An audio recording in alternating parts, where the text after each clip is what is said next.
خواتین و حضرات، welcome to a very special podcast episode. آج ہمارے ساتھ موجود ہیں ایک بہت ہی خاص مہمان، بٹ اسی کے ساتھ ساتھ وی ہیو ٹو کو ہوسٹس ود می، پاکستان کے جنہوں نے پاکستانی پوڈ کاسٹ اسٹارٹ کی، the pioneer of pod cost ان پاکستان. جنید اکرم میرے ساتھ موجود ہیں ایز اے کو ہوسٹ، اینڈ اسی کے ساتھ ساتھ Talha Ahad who is the founder of Pakistan's largest and first digital first news net work.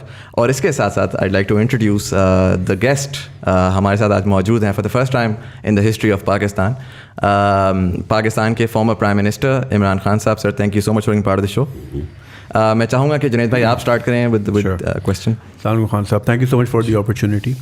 Khan صاحب، ہم ٹریڈیشنل سوالوں پہ تو آئیں گے، لیکن I am gonna start with some thing جو کہ میں نے کبھی کسی انٹرویو میں نہیں دیکھا کسی نے آپ سے پوچھا ہو، and it's something very close to my heart. I mean you are a man of strong nervous.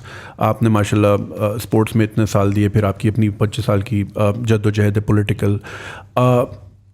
We've seen you and people idolize you for your strength.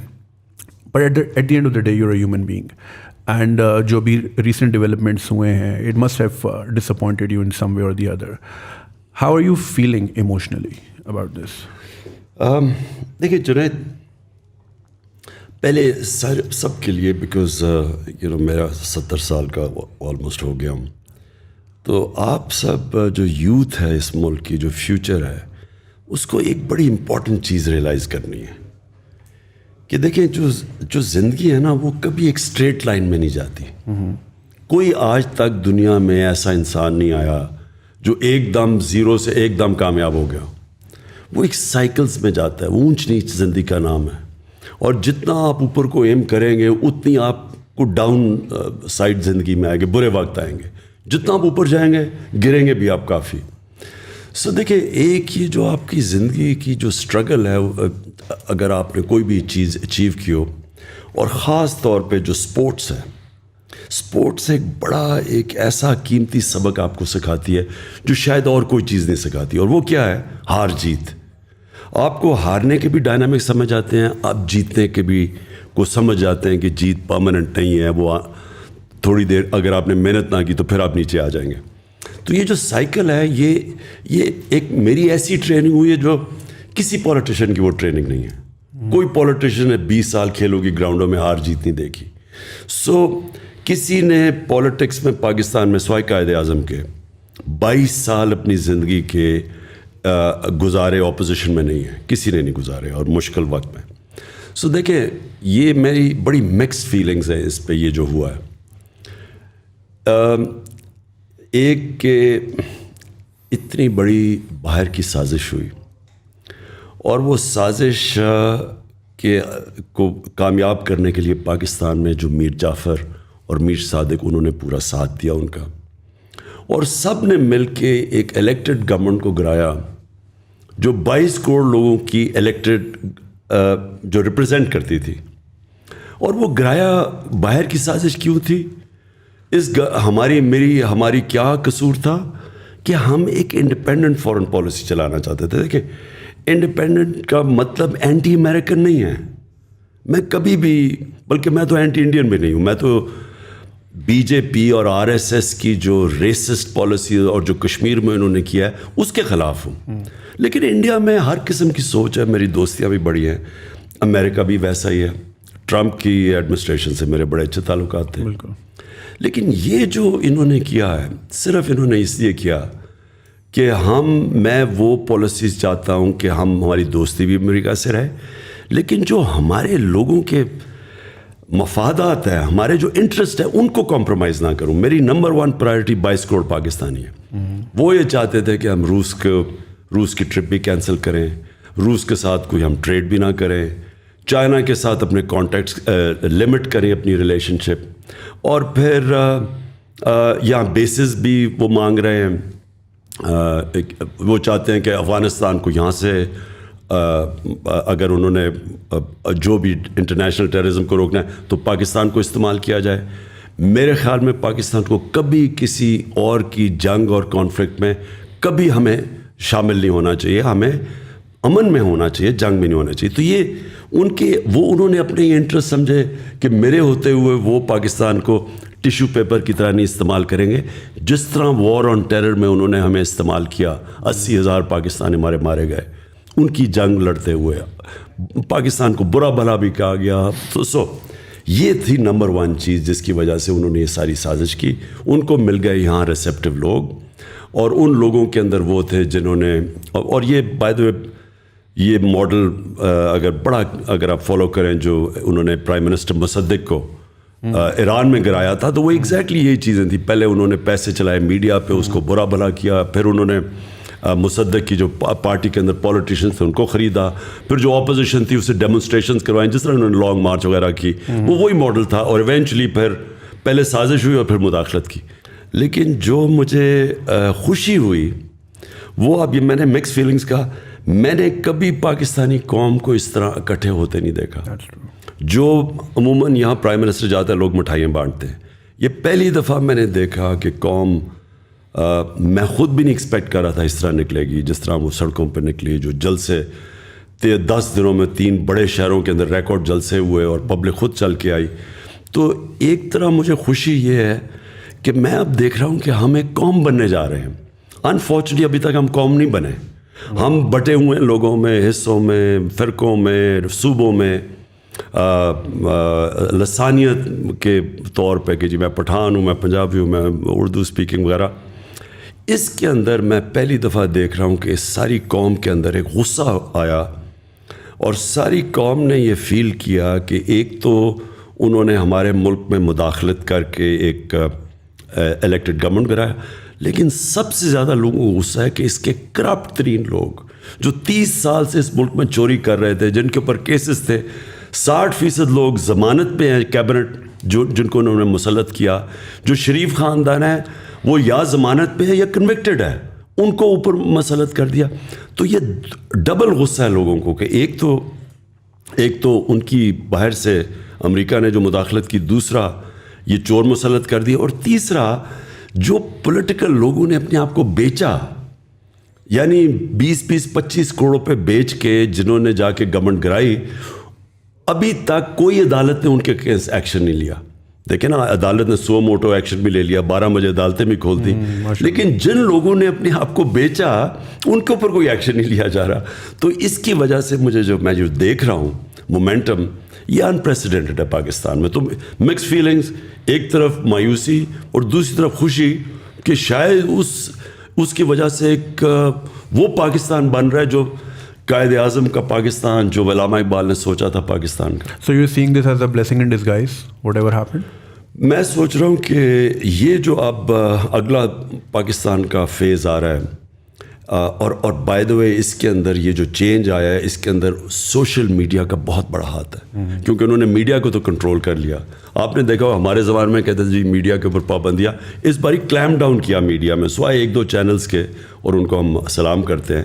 انہوں نے میڈیا کے اوپر پورا کنٹرول کیا, لیکن اس کے باوجود سوشل میڈیا کی وجہ سے اتنا شعور ہے, قوم اتنی بیدار ہو چکی ہے کہ آپ نے دیکھا کہ یہ مومنٹم بلڈ. اور جب انشاءاللہ میں یہ اسلام آباد حقیقی آزادی مارچ کی ڈیٹ دوں گا, میری ایک کنٹینشن ہے, میری ایکسپیرئنس ہے 26 سال کا پولیٹکس میں, کہ یہ سب سے زیادہ پاکستان کی تاریخ میں پبلک نکلے گی. So just adding to what Junaid Saab said, how do you feel about JKT and Aleem Khan? شروع میں آپ کے ساتھ بہت کلوزلی انہوں نے سپورٹ کیا ایٹ دیٹ ٹائم جب بالکل پی ٹی آئی ڈیولپ ہو رہی تھی, الیکشنز میں بہت زیادہ آپ کو آنے میں کیا, اور سڈنلی اس موقع کے اوپر they have change the sides, اور ابھی ملاقاتیں بھی ہوئیں. سو وہ ویژولس دیکھ کے وٹ واز یور فیلنگ؟ دیکھیں دونوں کی کنٹریبیوشن بڑی تھی. دونوں آج سے 11 سال پہلے پارٹی کے اندر آئے تھے. پارٹی یاد رکھیں 26 سال سے چل رہی تھی. تو جب پارٹی اٹھی, جب ہمارا مینار پاکستان میں 30 اکتوبر 2011 کو ایک دم ایکسپلوڈ کی پاکستان کی پولیٹکس میں پی ٹی آئی, تو دونوں اس کے بعد جوائن کیا, اور دونوں نے محنت بھی کی. جو مجھے ڈس اپوائنٹمنٹ ہوئی ان کے اوپر وہ یہ کہ انہوں نے محنت کی, لیکن کیا محنت کی اس آئیڈیل کے لیے جس کی وجہ سے میں 26 سال پہلے پولیٹکس میں آیا تھا. میری پاکستان میں ایک وہ آدمی جس کو اللہ سب کچھ دے چکا تھا, میں تو پولیٹکس میں ایک آئیڈیلزم لے کے آیا تھا کہ ہم نے ایک نیا پاکستان بنانا ہے. جو ایک فلاحی ریاست بنے گی جدھر رول آف لا ہوگا, قانون کے سامنے سب ایک برابر ہوں گے. کیا ان کے وہی آئیڈیلز تھے؟ اور انفارچونیٹلی میں سمجھتا ہوں کہ ان کا اور مقصد تھا وہ پاور میں آنے کا, وہ ان کا وہ آئیڈیل نہیں تھا جو میرا تھا. میرے خیال میں وہ پاور میں وہ, اور وہ پھر واضح بھی ہو گیا, کیونکہ اگر ان کا وہ آئیڈیل ہوتا تو وہ آج ان لوگوں کے ساتھ نہ کھڑے ہوتے جن کو میں 26 سال سے کہہ رہا ہوں کہ ملک کے سب سے بڑے ڈاکو ہیں. میں تو بلکہ چوروں کی وجہ سے تو آیا تھا پالیٹکس پہ. میں نے تو پہلے دن سے کرپشن کو مین ایشو اٹھا کے ان دونوں جو فیملیز ہیں جو لوٹ رہی تھیں ملک کو, ان کے خلاف آیا تھا. اگر آج وہ ان کے ساتھ چلے گئے ہیں تو اس کا مطلب کہ ان کا یہ تو آئیڈیل نہیں تھا رول آف لا. انصاف کی تحریک جو تھی, رول آف لا کا مطلب قانون کے سامنے سب ایک برابر. میرے خیال میں وہ بھی جب ان کا یہ نہیں تھا, وہ بھی سمجھتے تھے کہ پاور میں آ کے تو وہ پاور کی پریولیجز انہوں نے استعمال کرنی تھی. دیکھیں پاور میں آ کے پیسہ میری اگر بزنس ہو, میں پاور میں آ کے تو بڑے آرام سے پیسے بنا سکتا ہوں, میں ہر طرح پریویل کر سکتا ہوں. میں اگر میں ریل اسٹیٹ میں ہوں تو میں انلیگل زمین کو پاور میں آ کے لیگل کروا سکتا ہوں, گرین کو گرے کروا کے اربوں روپیہ بنا سکتا ہوں. میرے تو بڑا آسان ہے. آج اگر مثلا ملک ریاض پاور میں آ جائیں تو ملک ریاض تو دنیا کے سب سے امیر آدمی بن سکتے ہیں, کیونکہ پاور میں تو آپ کے پاس سب اپرچونیٹیز ہیں. سو بزنس اگر آپ نے کرنی ہے تو آپ علیحدہ رہیں. میری نظر میں اگر پالیٹکس کرنی ہے تو ایک ہائر آئیڈیل کے لیے آئے. میں نہیں ابھی اپنے لیے بنا سکتا تھا. نواز شریف نے جتنی دیر میں نے پرائم منسٹر رہا ہوں, نواز شریف تب تک 18 فیکٹریاں بنا چکا تھا. نیشنلائز بینک سے پیسے لے کے فیکٹریاں بنائی اور پھر وہ قرضے معاف کروا لیے. تو یہ تو چوری ہے, یہ بزنس نہیں ہے. تو میں سمجھتا ہوں کہ جو پاور میں آئے, اور انشاءاللہ اب جس کو میں ٹکٹ دوں گا اپنی پارٹی کے اندر, میں اس سے پہلے پلیج لوں گا کہ اگر آپ کوئی بزنس کرنا چاہتے ہیں پاور میں نہ آئیں. اگر آپ پاور میں آتے ہیں تو یہ نہ سمجھنا کہ میں آپ کی بزنس کو فائدہ کرواؤں گا اللیگلی. تو انفارچونیٹلی جہانگیر کا پھنس گیا ایشو وہ چینی کی, جب قیمتیں اوپر گئیں تو جب شوگر مافیا کے اوپر پہلی دفعہ انکوائری بٹھائی تو ادھر ڈفرینسز آ گئے. علیم خان کا یہ ہے کہ انہوں نے 300 ایکڑ زمین لے لی راوی کے اندر, وہ لیگل کروانا چاہتے تھے, اور راوی کے بیڈ کے اوپر اللیگل ہے زمین. پلس ان کے کیسز نیب میں بھی تھے, ان کے کیسز یہ پینڈوراز پیپر میں بھی ان کا نام آ گیا. تو وہ میرے خیال میں وہ میرے سے ایکسپیکٹ کرتے تھے کہ جب میں, کیونکہ ہم پاور میں ہیں تو ہم وہی چیزیں کریں جو نواز شریف اور یہ زرداری کرتے آئے ہیں کہ پاور میں آ کے سارے غلط کام جائز کروا دیں. تو ڈفرینسز ادھر سے ہوئے ہیں, اور اب وہ جدھر چلے گئے ہیں کلیئرلی یہ ہے کہ ان کے لیے کرپشن کوئی ایشو نہیں ہے. تھوڑا سا میں اس کو اگر زوم ان کروں, ظاہر آپ نے ایک بڑے لیول پہ تو آپ نے کہا کہ like there is a foreign conspiracy, اور ایک یہ کہ باہر کی سازش ہے جس کے اندر جو ہے وہ دوسرے ملک ملوث ہیں. اگر میں لیکن تھوڑا زوم ان کروں پالیٹیشینس کو, چلے آئی انڈرسٹینڈ آپ کی پالیٹکس بھی یہ رہی ہے کہ politicians have been corrupt in Pakistan and it's easily believable as well. But then we saw کہ انسٹیٹیوشنز میں بہت ساری چیزیں ہوئیں. ہم نے دیکھا رات کو عدالت بھی کھلی, ہم نے اور بہت ساری چیزیں دیکھی. ہم ٹویٹر پہ جاتے ہیں تو people are very aggressive towards institutions these days. آپ کا اس کے بارے میں اگر میں تھوڑا سا آپ سے پوچھوں کہ زوم ان کر کے, how do you feel about the judiciary and the establishment جو کنونشنل اسٹیٹس کو کنسیڈر ہوتی ہے؟ دیکھیں میں بڑا کانشیس ایک چیز کا ہوں کہ یہ ملک نے جب, اور میرے میں کوئی شک نہیں کہ یہ ملک نے بڑا عظیم ملک بننا ہے. میں آپ یہ کہیں گے کہ 3.5 سال میں میں نے رہ کے کیا ایکسپیرئنس کیا, میں نے ریئلائز کیا کہ پاکستان کا جو پوٹینشیل ہے اس کو چھوٹا سا بھی 5% بھی ہم نہیں پہنچ رہے اس کے اوپر, کہ اس میں پوٹینشیل بہت ہے. اللہ نے بڑی, جدھر دیکھیں تو پوٹینشیل ہے اوپر آنے کا, ہر فیلڈ کے اندر پاکستان اوپر آ سکتا ہے. ہمارا پرابلم کیا ہے؟ رول آف لا نہیں ہے. ہمارا پرابلم یہ ہے کہ جو طاقتور ہے وہ اپنے آپ کو قانون کے نیچے نہیں لے کے آتا. سو جو اسٹرگل ہے اس وقت پاکستان کی وہ ہے انصاف کی. دیکھیں کوئی بھی دنیا میں آپ کوئی ملک لے لیں جدھر رول آف لا نہیں ہے وہاں غربت ہے. کوئی ملک لے لیں, ڈیولپنگ ورلڈ کا مسئلہ ہی رول آف لا نہ ہونے کا ہے. ہر ڈیولپنگ ورلڈ کے اندر ان کی جو رولنگ ایلیٹ ہے وہ پیسے چوری کر کے باہر, منی لانڈر کر کے باہر چلی جاتی ہے.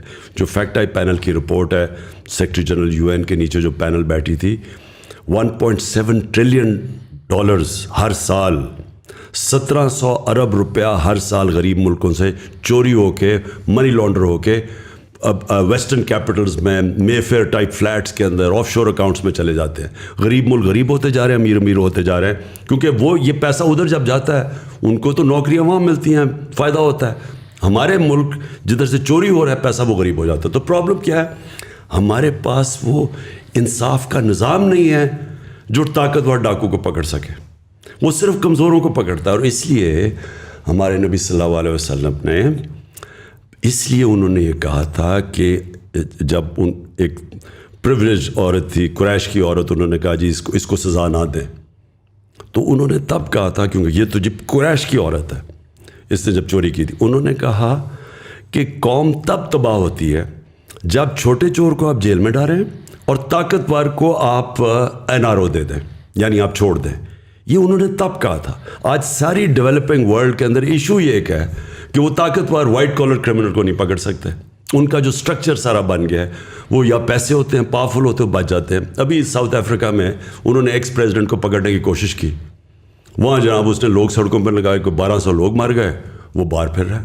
تو جرت ان میں مورل اتھارٹی نہیں ہوتی طاقتور کو پکڑنے کی. تو ہمارا ایشو کیا ہے؟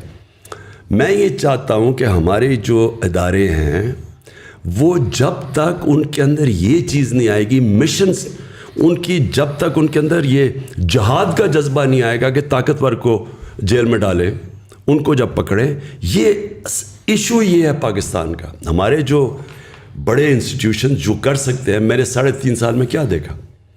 اب ہم کیا کہ عدلیہ آزاد ہے, ہم تو کچھ نہیں کر سکتے تھے. نیب آزاد ہے, نیب ہمارے کنٹرول میں نہیں تھی. تو ہم کیا کرتے تھے؟ اب یہ شہباز شریف کا اوپن اینڈ شٹ کے ساتھ 16 ارب روپیہ پکڑا گیا ہے اس کے نوکروں کے نام پہ, جو FIA نے پکڑا. ہم وہ اس کو کنوکٹ ہی نہ کروا سکیں. یہ سال پہلے انگلینڈ میں ہوتا, ابھی تک 1.5 سال پہلے یہ جیل میں ہونا تھا. وہ کبھی اس کی کمر میں درد ہے, کبھی وہ بینچ ٹوٹ جاتا تھا, کبھی کچھ. ہمارا جو انصاف کا نظام تھا وہ پکڑتا ہی نہیں تھا اس کو. یہ ساروں کے جو کیس ہیں, ایک میں مزامل کمپلیٹ کر لوں. 95% جو کیسز ہیں نیب کے اندر وہ ہمارے زمانے کے پہلے سے ہیں. اس 3.5 سال میں وہ کنوکٹ نہیں ہو سکے. سو یہ آپ کو کیا چیز سامنے آتی ہے؟ سامنے ہی آتی ہے کہ ہمارے اداروں میں کیپبلٹی نہیں ہے اور ول نہیں ہے پکڑنے کی. اور انفارچونیٹلی ہمارے اداروں کے اندر وہ لوگ بیٹھے ہوئے ہیں جو اس کرپٹ سسٹم سے فائدہ اٹھاتے ہیں. سو ہمیں جو کوشش کرنی چاہیے, دیکھیں کوشش جو کرنی چاہیے کہ ان اداروں کے اندر پبلک کا پریشر آئے. دیکھیں عوام کا, میں صرف ایک پریشر ہے آج, عوام کا پریشر پڑا ہوا ہے. عوام کا پریشر آنا چاہیے ان اداروں کے اوپر کہ آپ نے یہ جو کرمنلز ہمارے اوپر بٹھا دیے ہیں, یہ آپ کی ذمہ داری ہے, اب ان کو پکڑیں. ہم نے شہری تو نہیں پکڑ سکتے نا ان کو. اور سب کو پتہ ہے یہ 30 سال سے چوری کر رہے ہیں پیسہ. میں 26 سال کے ان کے خلاف جہاد کر رہا ہوں, لیکن میں تو نہیں پکڑ سکتا نا. پکڑنا تو عدلیہ نے ہے, نیب نے پکڑنا ہے. ہم نے تو اپنا کام کر دیا تھا FIA میں. اب ان کو ساروں کو NRO 2 مل گیا. پہلے مشرف نے NRO 1 دیا, اب یہ NRO 2 مل گیا ان سب کو. ڈو یو تھنک کہ دیکھیں یہ تو چلیں آئی انڈرسٹینڈ, آپ نے کہا کہ ایک مورل وہ ہوتی ہے, اپنے اندر ایک سوچ ہوتی ہے جس کے تھرو یہ کریں گے. کیا ہم سوچ کے اوپر ریلائی کریں گے؟ Do you think there is a systematic change جو کہ پوٹینشلی آپ لے کر آ سکتے ہیں, جس میں جوڈیشل ریفارمس کی بات ہے یا اگین اسٹرکچرل چینج کی بات ہے, جس کے تحت مطلب کیا آپ ایسا کر سکتے ہیں؟ میں کہتا ہوں فار ایگزامپل پبلک سپورٹ بھی آ جاتی ہے. پبلک سپورٹ اسی طریقے سے آئے گی کہ مے بی ایک ارلی الیکشن کی کال ہو جاتی ہے, اس میں آپ پاور میں بھی آ جاتے ہیں.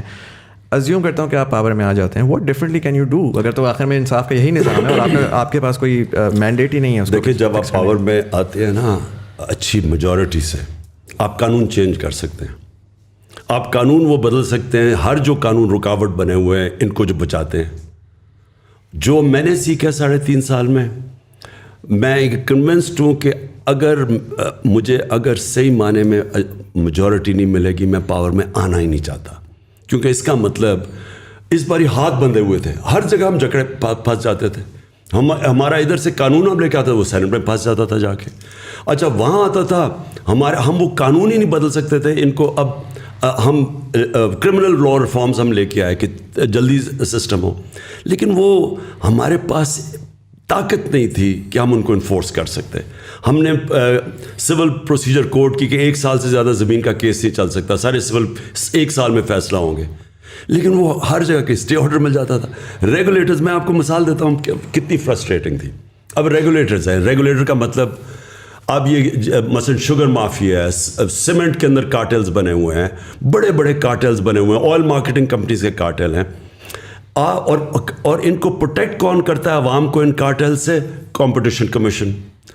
کمپٹیشن کمیشن کا یہ حال تھا کہ 11 سالوں سے ان کے اندر اسٹے آرڈرز پھنسے ہوئے تھے.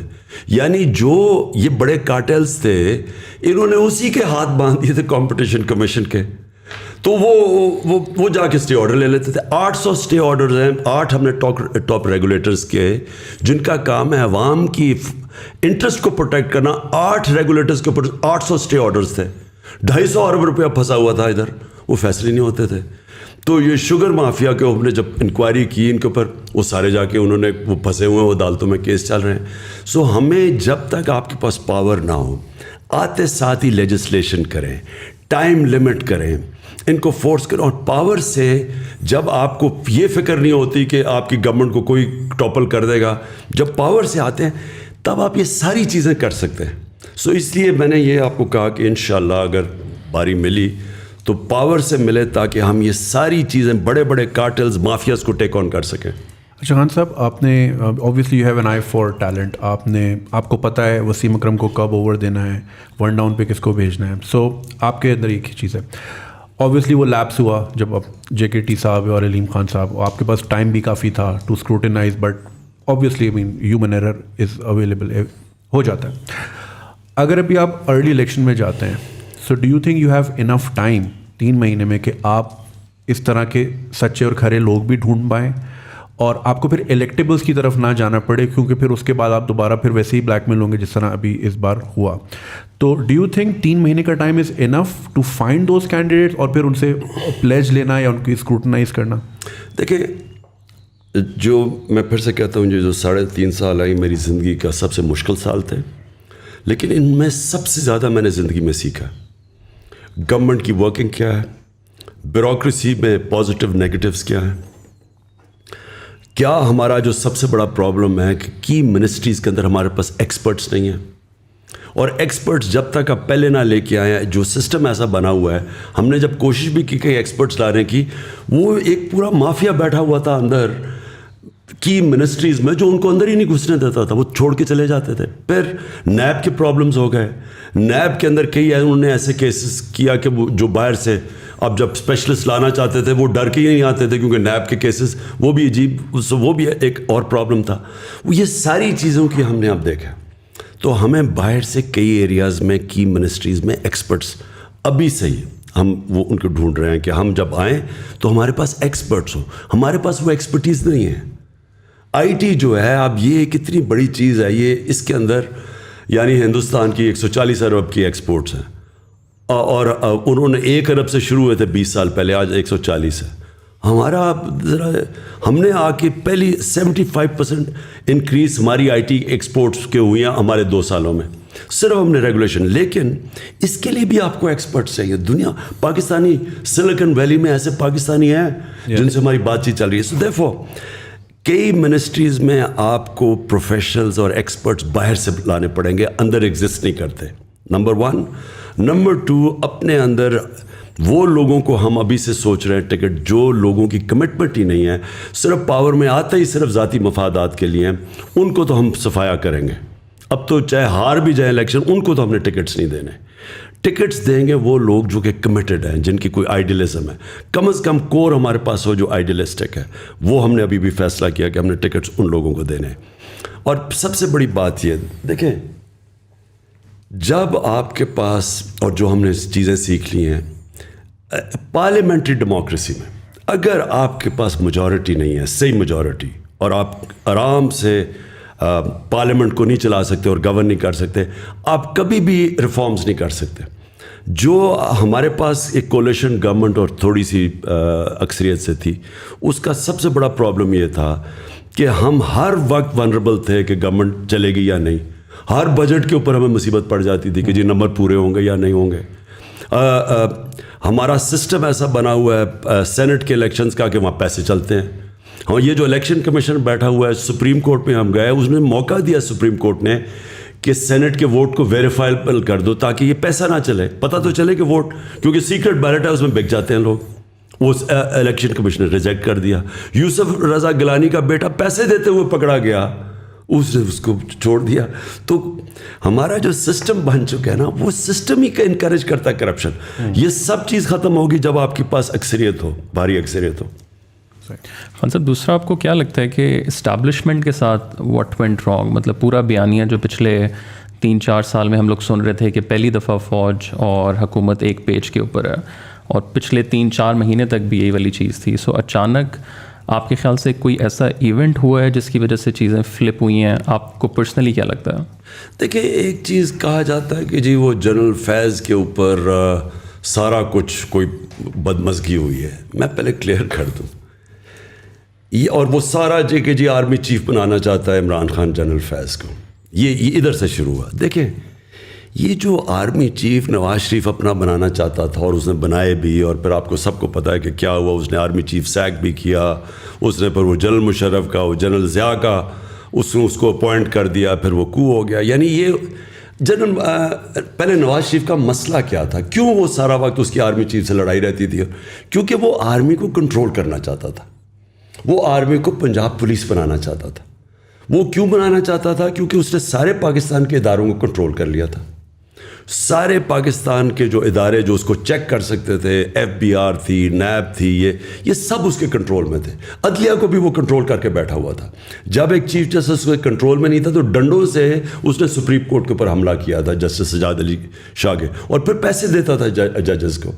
جو کوئٹہ بینچ کو پیسہ چلا وہ سارا جسٹس سجاد علی شاہ نے اپنی کتاب میں لکھا ہوا ہے کہ کیسے وہ جا کے رفیق تارڑ اور شہباز شریف نے جا کے جج خریدے کوئٹہ کے اندر.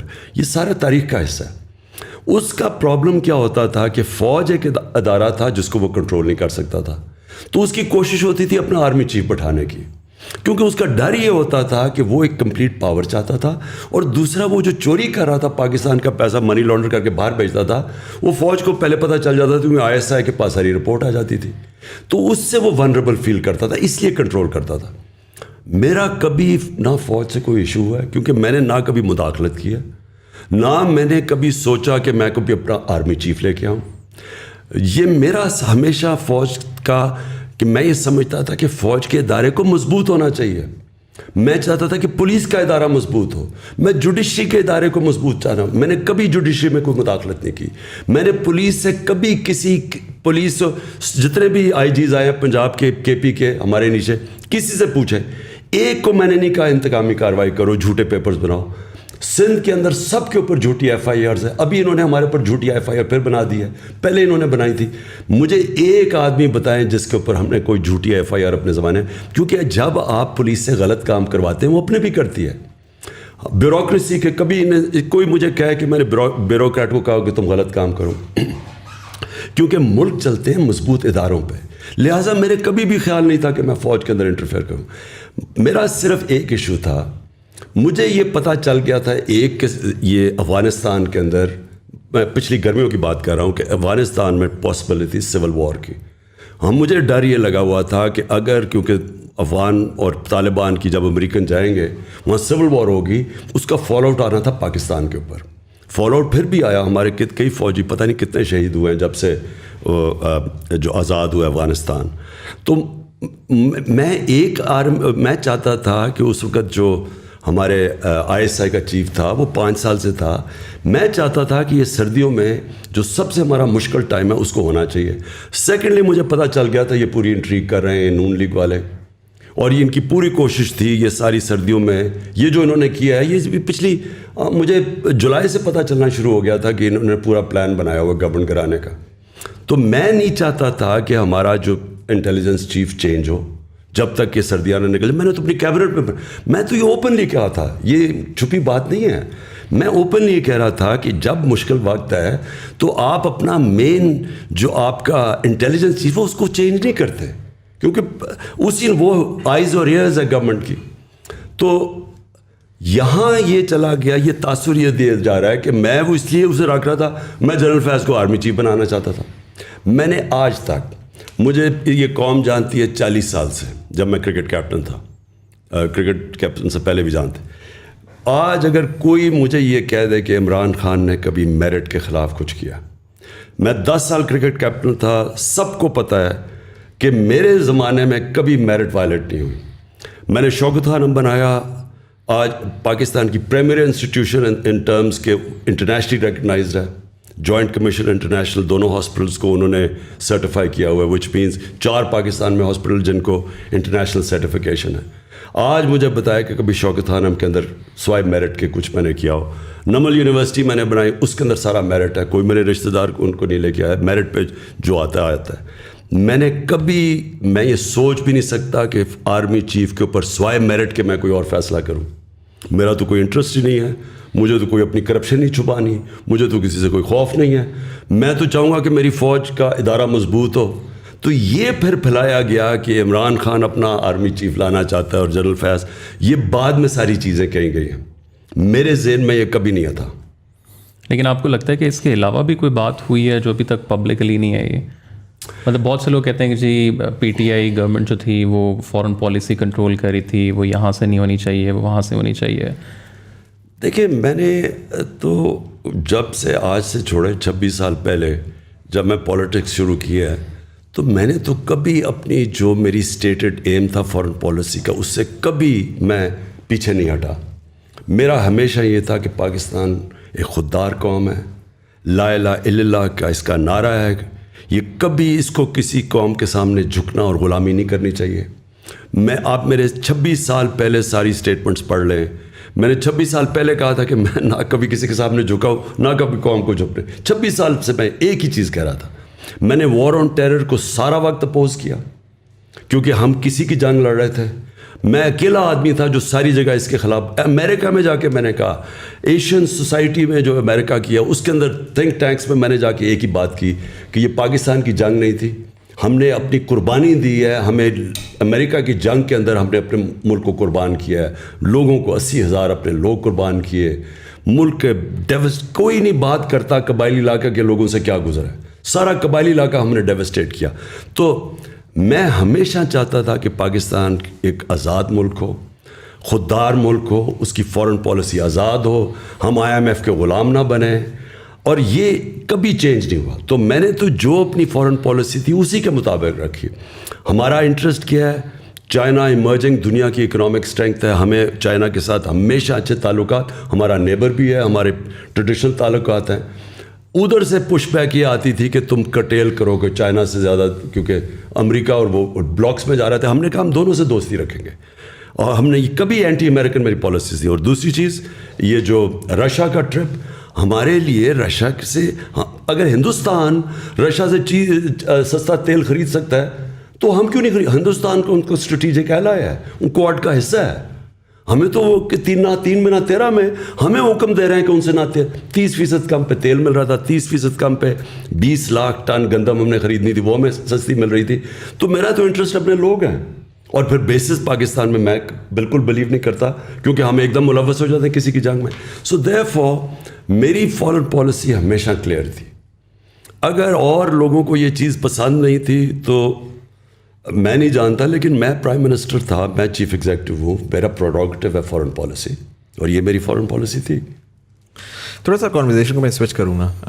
آپ نے پہلے اس میں ظاہر ذکر کیا ایک overall things that you are seeing, اس میں یہ بات آتی ہے کہ نظام کرپٹ ہے. It's not just these individuals but, اور پہلے بھی میں آپ کا سنتا رہا ہوں, تو سوسائٹی ہماری انفارچونیٹلی مورلی بھی کرپٹ ہو چکی ہے, اور بہت سارے اس میں مسائل ہیں. تو نظام بار بار نظر آتا ہے. اگر میں آپ سے پوچھوں اگین, اگر میں اس پرٹیکولر انسیڈنٹ کو اٹھاؤں, تو ہم دیکھتے ہیں کہ پارلیمنٹری سسٹم جو ہے وہ بڑے آرام سے کنٹرول ہو سکتا ہے. سسٹم ہی ایسا ہے جس کے اندر اس میں ایک تو 2 مسئلے مجھے نظر آتے ہیں. پہلا تو یہ ہے کہ اگر میں آپ کی پارٹی کی بات کروں تو at this point in time, if I were to look at it, I think 95% of the people are voting for you, they not voting for the individual standing in the constituency. And so وہ آپ کے نام پہ vote کر کے آتے ہیں, اور پھر آخر میں آ کے وہ they go towards some other party and essentially. So do you think کہ ابھی جو آپ کو ایک پبلک سپورٹ اور پبلک سینٹیمنٹ ملی ہوئی ہے, اس میں آپ صرف الیکشنس کے لیے ہی کریں گے, یا آپ کو لگتا ہے کہ شاید پاکستان کو ایک ڈفرینٹ نظام کی ضرورت ہے؟ پریزیڈینشیل سسٹم کی ملٹیپل ٹائمز بات ہوئی. اگر میں زیادہ اس کو میکرو پہ لے جاؤں تو ہم نے تو ہمیشہ ایک ویسٹرن سسٹم دیکھا نا. برٹش کے بعد ہم پاکستان میں جو ان کا بنایا ہوا سسٹم تھا اسی کو ہم آگے لے کر جا رہے ہیں. بٹ دنیا میں بہت سارے اور نظام ایگزسٹ کر رہے ہیں. چائنا کا اپنا اسٹائل ہے, ٹرکی کا اپنا اسٹائل ہے.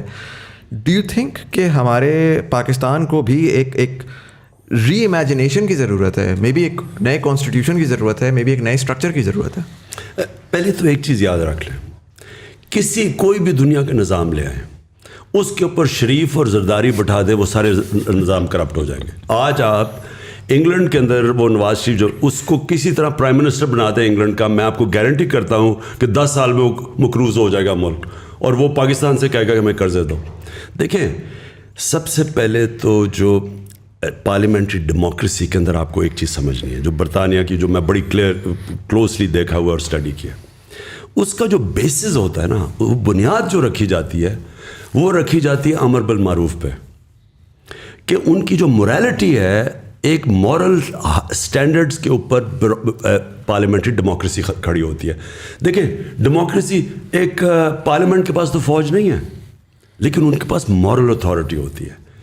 جس وقت آپ کی ڈیموکریسی میں مورل اسٹرینگتھ چلی جاتی ہے, اس وقت ہمارے ملک میں ہمیشہ فوج آتی ہے اور لوگ مٹھائیاں بانٹتے ہیں, کیونکہ جب وہ کھو بیٹھتے ہیں نا اپنی اخلاقی جواز, کیونکہ ڈیموکریسی چلتی اخلاقیات کے اوپر ہے. کیوں یہ پہلی دفعہ ہوا ہے کہ ایک دفعہ ایک گورنمنٹ کو گرایا گیا اور لوگ سڑکوں پہ آ گئے؟ کیونکہ ہماری گورنمنٹ نے اخلاقی جواز نہیں کھویا تھا. عمران خان کوئی کرپشن نہیں کر رہا تھا, ہم کوئی یہاں سے پیسے چوری کر کے باہر نہیں لے کے جا رہے تھے. اس لیے لوگوں کو ایک غصہ آیا کہ باہر کی مداخلت اور اندر سے میر جعفروں نے گرا دی, اس لیے پبلک نکلی.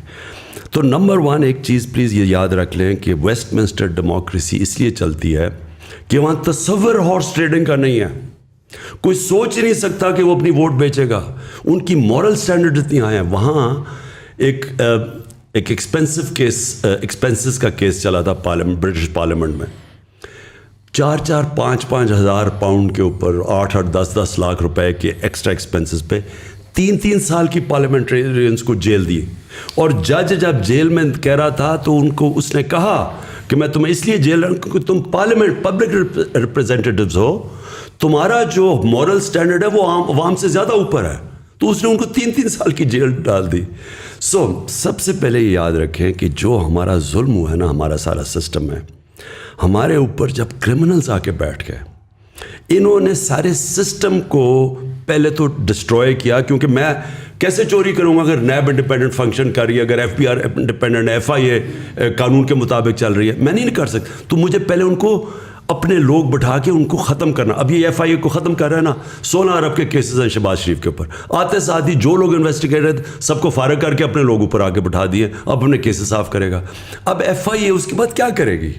FIA کی ساری جتنی FIA کی کمپٹنس کریڈیبلٹی ختم ہو جائے گی. اب FIA ایک ٹول بن جائے گا لوگوں کے اوپر جھوٹے کیسز کرنے کا, جو کر رہے ہیں اب ہمارے اوپر. تو نمبر 1 پلیز ایک چیز یہ دیکھیں, قوم میں جو لوگوں کو اس وقت نکالوں گا انشاءاللہ, لوگوں کو میں نے ایک چیز بتانی ہے. جو مدینہ کی ریاست کی بنیاد رکھی گئی تھی ہمارے نبی صلی اللہ علیہ وسلم میں, وہ امر بالمعروف پہ تھے. قوم کو حکم دیا تھا کہ تم نے کھڑا ہونا ہے رائے حق پہ اچھائی کے ساتھ, اور ساری قوم کو حکم دیا تھا تم نے سب نے مل کے برائی کو کنڈیم کرنا ہے. یہ آج آپ اسکینڈینیویا میں چلے جائیں, آج آپ سوئٹزرلینڈ میں چلے جائیں. سوئٹزرلینڈ میں یہ حال ہے کہ آج آپ سڑک پہ چلتے چلتے کاغذ پھینک دینا سڑک پہ, جو شہری ہوگا وہ آ کے کہے گا کہ آپ نے یہ کیا کیا. شہری آپ کے اوپر کہیں گے کہ آپ نے غلط کام کیا ہے.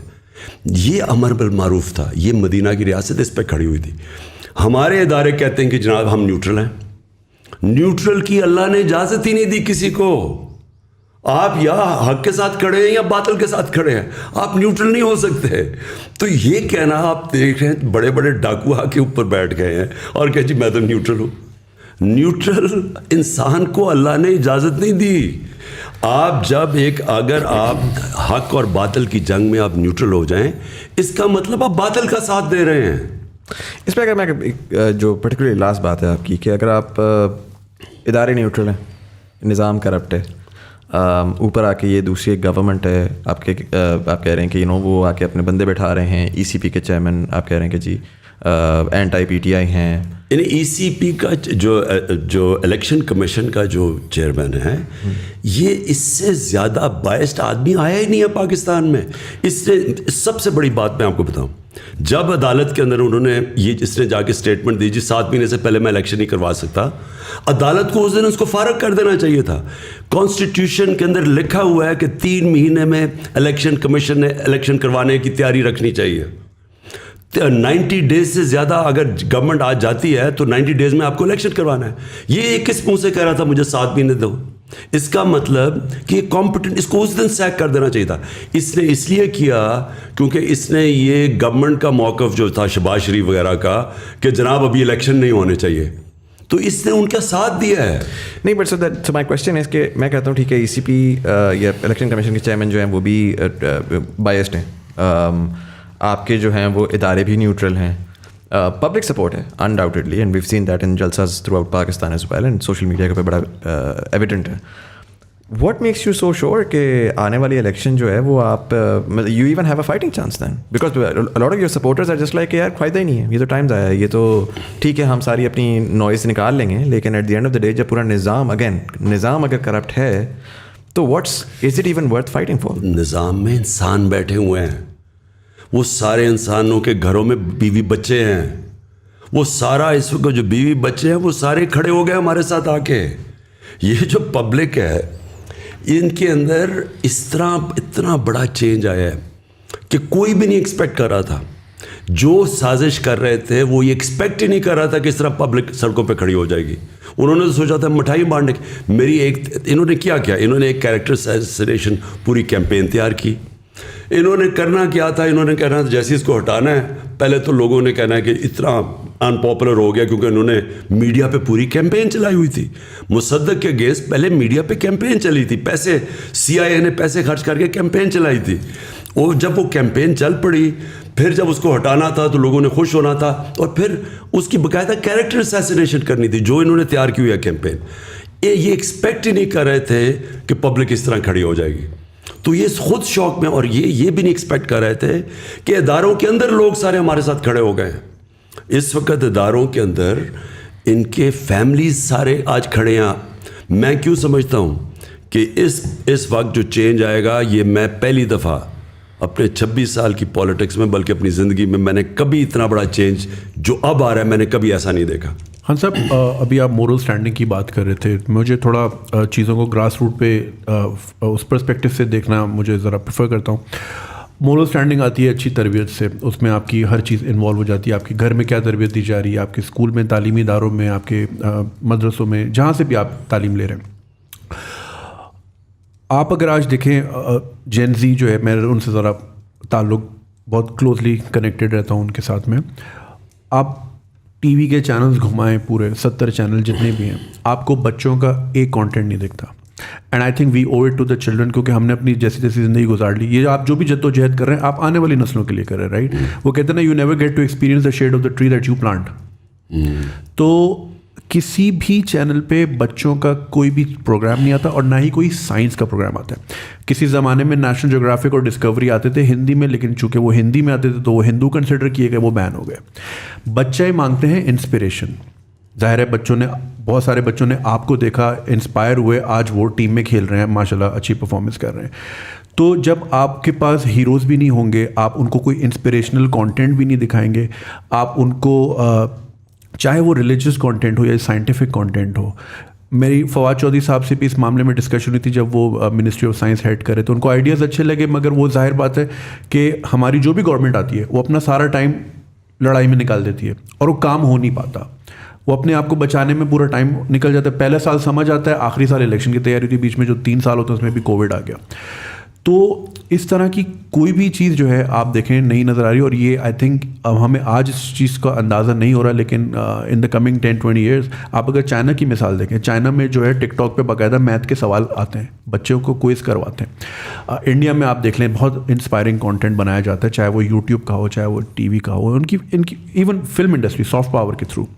تو یہ ایک بہت بڑا گیپ ہے, and I think we owe it to the children of this country. تو جو موریلٹی ہے نا اور ایتھکس, یہ ساری چیزیں میں نے جب مدینہ کی ریاست کی بات کرتا ہوں تو یہ ایک بڑا کیئرفلی ہمارے نبی صلی اللہ علیہ وسلم نے لوگوں میں کلٹیویٹ کیا تھا. میں نے رحمۃ للعالمین اتھارٹی بنائی. وہ کیوں بنائی؟ اس کا صرف ایک مقصد تھا کہ لوگوں کو سیرت نبی سے ان کی ایتھکس امپروو کریں. بچوں کو نبی صلی اللہ علیہ وسلم جو دنیا میں کبھی اس طرح کا اتنا عظیم انسان نہ آ سکتا نہ آیا, ان کی زندگی سے وہ بتائیں تو صحیح کہ وہ کیا ریولوشن آئی ہے. دیکھیں لوگوں کو یہی نہیں پتا کہ جب وہ 10 سال میں 622 سے لے کے 632 تک وہ جو ان کے 10 سال تھے مدینہ میں, وہ دنیا کا سب سے بڑا انقلاب آیا. آپ کو پتہ ہے جو ٹوٹل لوگ مرے جنگوں کے اندر 10 سالوں میں وہ 1200 تھے, 1200-1300 ٹوٹل لوگ مرے. سو ایکچولی وہ ایک فکری انقلاب آیا تھا, وہ ذہن چینج ہوئے تھے, انسان چینج ہوئے تھے. وہ جب تک آپ سیرت نبی نہ پڑھیں تو آپ کو پتہ ہی نہیں چلے گا کہ وہ کیا ہوا تھا. ہم نے اس لیے فیصلہ کیا کہ بچوں کو پڑھائیں سیرت نبی. اور میں نے پھر یہ بھی, کیونکہ اس وقت بہت بڑا اسالٹ ہے ویسٹرن کلچر, میں سب سے بہتر جانتا ہوں, میں نے اتنی زندگی 30 سال یعنی آف اینڈ آن وہاں گزارے. جب تک آپ نے جو بات کی میڈیا کے اوپر, کانٹینٹ ٹی وی پہ, فلموں میں, ہم اس کو اپنی کلچر اور اپنی دین کے ساتھ سنکرونائز نہیں کریں گے, ہم پھنسے رہیں گے بالی ووڈ اور ہالی ووڈ, جن کے کلچر ہمیں پوری طرح سمجھ نہیں ہے کہ ان کی وہ کانٹینٹ نے کتنا بڑا ان کے کلچروں میں فائدے کیا کروایا اور نقصان کیا کروایا. آج وہاں فیملی سسٹم ٹوٹ چکا ہے. ہندوستان کے اندر ان کا جو ہالی ووڈ بالی ووڈ کلچر ہے وہ ان کی فیملی سسٹم کو ڈیوسٹیٹ کر رہا ہے. ہم اس کو جب اپنائیں گے تو ہمیں پتہ چلنا چاہیے کہ اس کے کانسیکوینس کیا ہے. اس وقت پاکستان اور مسلم دنیا میں جو چیز بچی ہوئی ہے وہ ہے ہمارا فیملی سسٹم. آپ جتنی ولگیرٹی اپنے ملک کے اندر لے کے آئیں گے, اور آپ ٹی وی پہ اور آپ موبائل فون کے اوپر جو کانٹینٹ ہے, جو پون ہے اس کے اوپر جس طرح کی چیزیں ہیں, آپ جتنا اس کو بڑھاتے جائیں گے اس کا ڈائریکٹ امپیکٹ پڑتا ہے فیملی سسٹم پہ. جو پردے کا کانسیپٹ ہے وہ صرف کپڑوں کا نہیں ہے. سارا پردے کا اگر آپ صحیح معنی میں کوئی ایکسپلین کریں لوگوں کو, اس کے پاس فلسفہ ہے کیا, وہ بیسکلی فیملی سسٹم کو بچانے کے لیے. آپ جتنی ولگیرٹی بڑھائیں گے, فحاشی بڑھائیں گے, آپ کا فیملی سسٹم افیکٹ ہو. ہالی ووڈ کے اندر ایک شادی کی ایوریج لائف سپین 2.5 سال ہے. 2.5 سال شادی لاسٹ کرتی ہے, کیونکہ وہ جو لائف سٹائل ہے اس میں خاندانی نظام چلتا نہیں ہے. تو میں یہ چاہتا تھا کہ پہلے تو ہم بچوں کی تربیت کروائیں اسکولوں سے سیرت نبی سے, کیونکہ انہوں نے مدینہ میں یہی امر بالمعروف اس کی بیسس رکھی تھی سوسائٹی میں. سیکنڈلی ہم کاؤنٹر کریں, جس طرح میں وہ ترکی کا جو سیریل تھا ٹی وی ارطغرل, اس کو میں جو یہاں لے کے آیا تھا پریزیڈنٹ اردوغان سے بات کر کے, اس کا مقصد یہ تھا کہ ہم الٹرنیٹ لوگوں کو دکھائیں کہ ایک ایسا کلچر ہے جس میں یہ سارا جو فحاشی ہے, جو یہ بالی ووڈ وغیرہ جو گند ہے بالکل, جو تباہی کر رہا ہے, وہ ادھر بھی تباہی کر چکا ہے. ہالی ووڈ کے اندر جو ہم نے اپنی پہلے ایڈلٹس ہوتی تھیں 50 سال فلم کیا ہوتی تھی, اور آج آپ دیکھ لیں اور اس کا ایفیکٹ دیکھ لیں معاشرے میں. تو ہمیں دیکھیں کلچر ایکسچینج ہمیشہ ہوتا ہے, لیکن ایک ملک میں ایبلٹی ہونی چاہیے کہ کون سی کلچر کی چیزیں ہم نے لینی ہے اور کون سی نہیں لینی. آپ اگر پوری طرح چیزیں لے آئیں گے, اس کا جو آپ کو کانسیکوینسز ہی نہیں پتا کہ آپ کی سوسائٹی پہ کیا ہو. اس کا سب سے بڑا آج کانسیکوینس ہے کہ آپ فاسٹسٹ رائزنگ کرائم آج پاکستان میں, جب میں نے آئی جیز بلا کے ان سے چیک کیا تو چائلڈ ابیوس اور ریپ یہ سب سے تیزی سے بڑھ رہی ہے پاکستان میں کرائم. خان صاحب, جیسے آپ نے ذکر کیا کہ دوبارہ گورنمنٹ میں ہم میجورٹی میں آتے ہیں, لیکن جس طرح کا وہی والی بات جو مزمل نے کی کہ جس طرح کا نظام آلریڈی چل رہا ہے, مطلب اس میں آ کے پولیس ریفارمز کیسے ہو سکتی ہیں؟ مطلب آپ کے دور میں بھی 6 سے زیادہ آئی جیز پنجاب میں بار بار لوگ چینج ہو رہے ہیں, منسٹریز میں چینج ہو رہے ہیں. سو اس دفعہ ایسی کیا چیز ہے جو ڈفرینٹ ہوگی؟ اور اس سے بھی زیادہ اگر آپ جو اداروں والی سائڈ ہے وہ مطلب آپ کے خیال سے وہ ابھی بھی نیوٹرل ہی رہیں گے جب آپ آتے ہیں, یا وہ آپ کو سپورٹ کریں گے؟ اور ایک بہت بڑا جو نیریٹو پچھلے 60 سالوں سے پاکستان میں کہ ان کی سپورٹ کے بغیر تو آپ آ ہی کوئی نہیں سکتا. سو جتنی مرضی آپ کے پاس پبلک آ جاتی ہے, ڈو یو فیل لائک کہ یو ول کم بیک؟ دیکھیں, اس کو جب پبلک اس طرح موبلائز ہو جائے نا, دنیا کی تاریخ بتاتی ہے اس کو کوئی نہیں روک سکتا. میں نے تو ایک دفعہ اس طرح کی موبلائزیشن دیکھی تھی, اور اس میں کوئی شک نہیں کہ تب واقعی ایک فری اینڈ فیئر الیکشن ہوا تھا 1970 میں ذوالفقار علی بھٹو کا. لیکن میں نے تب جو پبلک دیکھی تھی نہ, یعنی وہ انپریسیڈنٹ سی چیزیں ہوئی ہیں کہ ان نون لوگوں کو اتنے ووٹس پڑے. اور جب پیپلز پارٹی کا ویو آیا تھا ادھر اور مجیب الرحمان کا ویو آیا تھا ایسٹ پاکستان میں, تو اس سے کوئی نہیں روک سکتا جب اس طرح کا ویو آتا ہے. لیکن اس میں کوئی شک نہیں کہ فری اینڈ فیئر الیکشنز تھے. لیکن میری کنٹینشن یہ ہے کہ پاکستان بدل گیا. اس کو اب کوئی روک نہیں سکے گا. یہ جب پبلک کا ایک فیصلہ ہو جائے نا, جب پبلک ایک طرف, جس طرح میں دیکھ رہا ہوں کہ پبلک اب جو شعور آ گیا ہے, جو نکل گئی ہے, میں نہیں سمجھتا کہ, اور دیکھیں اداروں کے اندر پھر سے میں بتاتا ہوں انسان ہوتے ہیں, وہ نہیں روک سکتے, وہ روکنا چاہیں گے بھی نہیں.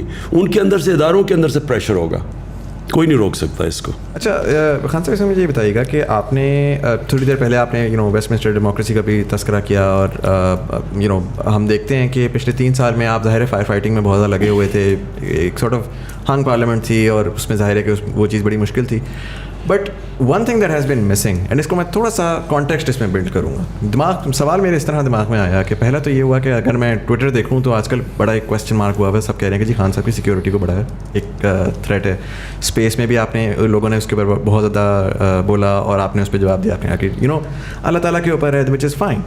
But the way that I see it, I feel like کہ right now it's literally Imran Khan اور نتھنگ, رائٹ. اینڈ جب آپ نے ایک اتنی بڑی پارٹی بنائی, 26 سال کی آپ کی جدوجہد ہے, آپ نے اس پارٹی کو اسٹرکچر اور کانسٹیٹیوشن پراپرلی دے کر اس کو انفورس کیوں نہیں کیا؟ اور اس کی وجہ 2 ہیں. پہلا یہ کہ بار بار سوال آتا ہے کہ آگے کس کو ٹکٹ دیا جائے گا, الیکٹیبل, نان الیکٹیبل, کون چلے گا, کون نہیں چلے گا. اور دوسرا ریزن یہ ہے کہ میں دیکھتا ہوں نوجوان طبقے کو, میں کہتا ہوں کہ یار میں ہوں, جنید بھائی ہیں, طلحہ ہیں, ہم خواب سوچتے ہیں, ہم کہتے ہیں یار ہم نے پاکستانی پالیٹکس میں پارٹیسپیٹ کرنا ہے. آج اگر کوئی نوجوان سوچتا ہے کہ اس نے پاکستانی پالیٹکس میں پارٹیسپیٹ کرنا ہے, اس کے پاس کوئی روڈ میپ نہیں ہے, کوئی سسٹم نہیں ہے جس کے تحت وہ سسٹم میں گھسے, آہستہ آہستہ وہ اپنا ایک اسٹیچر بلڈ کرے, اور کوئی نظام ہو. ابھی تو یہ پاور ہے, پیسہ ہے, کون کتنا پیسہ لے آتا ہے, کون کتنا ووٹ بینک لے آتا ہے, پاور لے آتا ہے.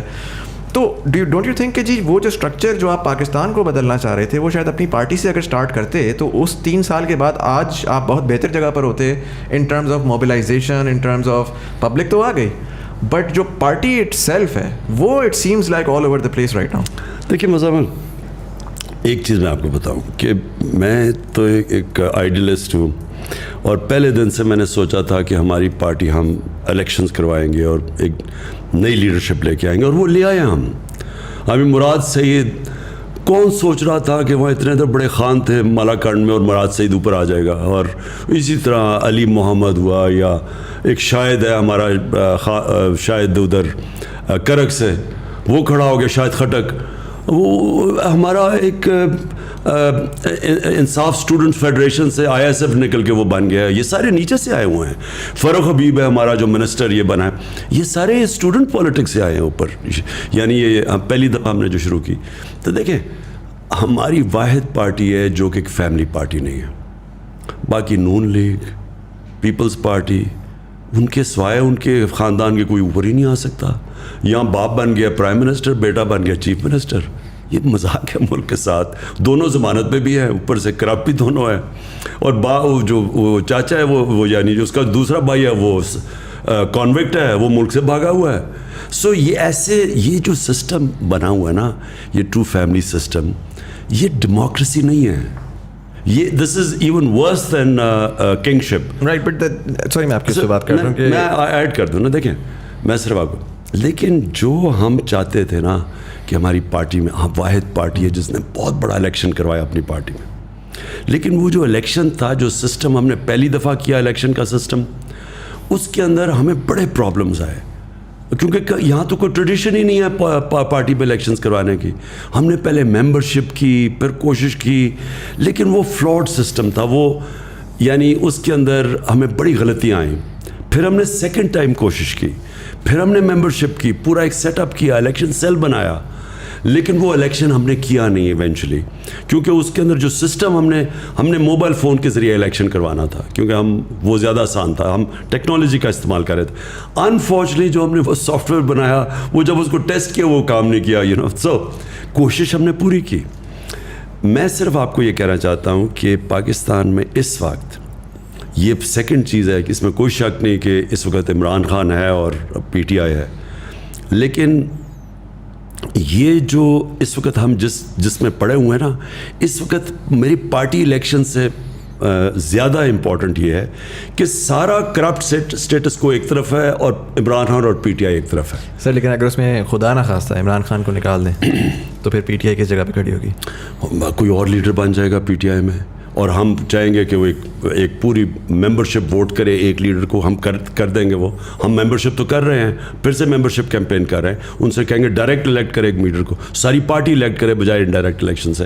لیکن دیکھیں زندگی کا تو کسی کو بھی نہیں پتہ ہوتا, ہمیں یہ نہیں پتا کہ ہم آج کل زندہ ہیں یا نہیں ہیں. لیکن یہ میں آپ کو کہہ دوں کہ اس وقت جو بیٹل ہے وہ پاکستان کے اندر کبھی اس طرح کی کلیئر ڈیوائیڈ نہیں آ گئی. سارے یہ ڈاکو 30 سال سے جو چوری کر رہے تھے ایک طرف کھڑے ہو گئے, اور تحریک انصاف ایک طرف کھڑی ہو گئی, اور پاکستان کی عوام ہمارے ساتھ ہے. اور یہ جو الیکشن ہوگا یہ پاکستان کی تاریخ میں ایک ایسا الیکشن ہونے جا رہا ہے جو شاید دنیا میں بڑے کم ملکوں کے اندر ہو, اور اسی الیکشن میں پاکستان ایک قوم بننے جا رہی ہے. دیکھیں یہ سارے ملک میں ایک آیا. اب کراچی میں بھی کس پاکستان کی پارٹی نے 10 دن میں پشاور کا سب سے تاریخی جلسہ کیا, کراچی کا تاریخی کیا, اور منار پاکستان بھر دیا. انہوں نے 11 پارٹیز نے مل کے منار پاکستان کا 5% نہیں بھرا. اس باری اتنا بڑا کراؤڈ آیا کہ باہر بھی لوگ اندر ہی نہیں گھس سکے. سو دیئرفور یہ ایک یونیک چینج آ رہا ہے پاکستان میں. تو میں نے جب آپ نے کہا نا مکس فیلنگ شروع میں کہ آپ کو ہٹنے سے کیا ہوا, ایک طرف تو مجھے یہ جو سازش کامیاب ہوتے ہوئے میں تو شوق میں چلا گیا کہ ساری ایک پورے اتنے زیادہ لوگوں کو اکٹھا ہونا تھا مجھے شکست دینے کے لیے. دوسری طرف جو قوم کھڑی ہوئی ہے, میں تو سمجھتا ہوں اس سے خوشائن چیز ہو ہی نہیں سکتی تھی ہمارے ملک سے.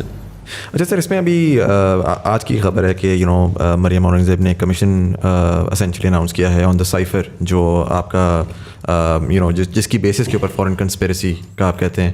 تو do you think that's a good thing considering کہ پبلک بھی شاید دیکھ لے گی کہ ایگزیکٹلی کیا ہے اور کس طرح سے. یہ ایسے ہی ہے کہ شہباز شریف کے 16 ارب روپے کے کیسز ہیں کرپشن کے, منی لانڈرنگ کے FIA کے اندر, اور اب وہ FIA کے اندر وہ سارے آفیسرز ڈال کے اپنے آفیسرز اپوائنٹ کر رہا ہے. یعنی جو انوالوڈ ہو وہ کیسے فیصلے کر سکتا ہے؟ گورنمنٹ تو انوالوڈ ہے ساری کانسپریسی میں. صرف ایک ہم کمیشن مانتے ہیں, وہ چیف جسٹس کے نیچے ہو, اور اس کے اندر کنڈیشن یہ ہے کہ اس کی اوپن ہیئرنگ ہو, بالکل ان کیمرہ ہیئرنگ نہ ہو, سارے میڈیا کے سامنے وہ کمیشن بیٹھے اور وہ پھر اس کی پوری ہیئرنگ کرے کہ یہ شروع سے لے کے اینڈ تک کیا ہوا تھا. ہاں صاحب, ابھی آپ نے جلسوں کی بات کی اور آپ نے کافی سکسیزفل جلسے ایک ہی ہفتے میں 3 میجر سٹیز میں کیے. کراچی والا بھی ظاہر بہت بڑا تھا. کراچی کی عوام جو ہے they very disappointed because وہ ایک اتنا بڑا شہر ہے, ہمارا فائنینشیل ہب ہے, اور وہ ایک بارش کی مار ہے اور پورا شہر کا نظام دھرم بھرم ہو جاتا ہے. اس کے باوجود کراچی نے ووٹ بھی آپ کو دیا, اور آپ کے فیس پہ ایسی جگہ ووٹ دیا کہ جہاں بنتا نہیں تھا, لیکن وہ ظاہر they were looking at a bigger picture. مگر اس کے باوجود بھی مسئلہ یہاں آتا ہے کہ even if you want to do something, وہ پھر 18ویں ترمیم آ جاتی ہے اور صوبائی گورنمنٹ آ جاتی ہے. تو اور میں بات کروں بہت بیسک چیزوں کی, بیسک انفراسٹرکچر کی, کوئی ٹرانسپورٹ کا نظام ہو, کوئی سڑکیں سیدھی ہو جائیں, کوئی اسٹریٹ لائٹ ہی لگ جائے. اسٹریٹ کرائم اتنا پریویلنٹ ہے اور اتنا ایسا لگتا ہے کہ بہت لالس, وہ جو پرانی فلموں میں ویسٹرن موویز میں ہوتا تھا, کوئی بھی آیا گولی مار کے چلا جاتا ہے, مطلب یہ بہت کیجول ہو گیا ہے. تو کراچی کی عوام کیا ایکسپیکٹ کر سکتی ہے اگر آپ if you are in power again? دیکھیں, سب سے پہلے تو کراچی کا سب سے بڑا مسئلہ یہ ہے کہ پاکستان کی تاریخ کی جو سب سے کرپٹ گورنمنٹ ہے وہ ہے پیپلز پارٹی کی گورنمنٹ. ایک تو وہ گورنمنٹ پاور میں رہی ہے اور 14 سال ہو گئے اس گورنمنٹ کو. اس 14 سال میں انہوں نے کراچی کو نقصان تو پہنچایا ایک طرف, لیکن دوسری طرف انہوں نے جو ادارے تباہ کیے, جو پولیس کے اندر غلط بھرتیاں کیں, پولیس میں یعنی سندھ کی پولیس کے اندر انہوں نے کرپٹ ترین لوگوں کو رکھا ہوا ہے کیونکہ خود کرپٹ ہے. اس سے کیا ہوا ہے؟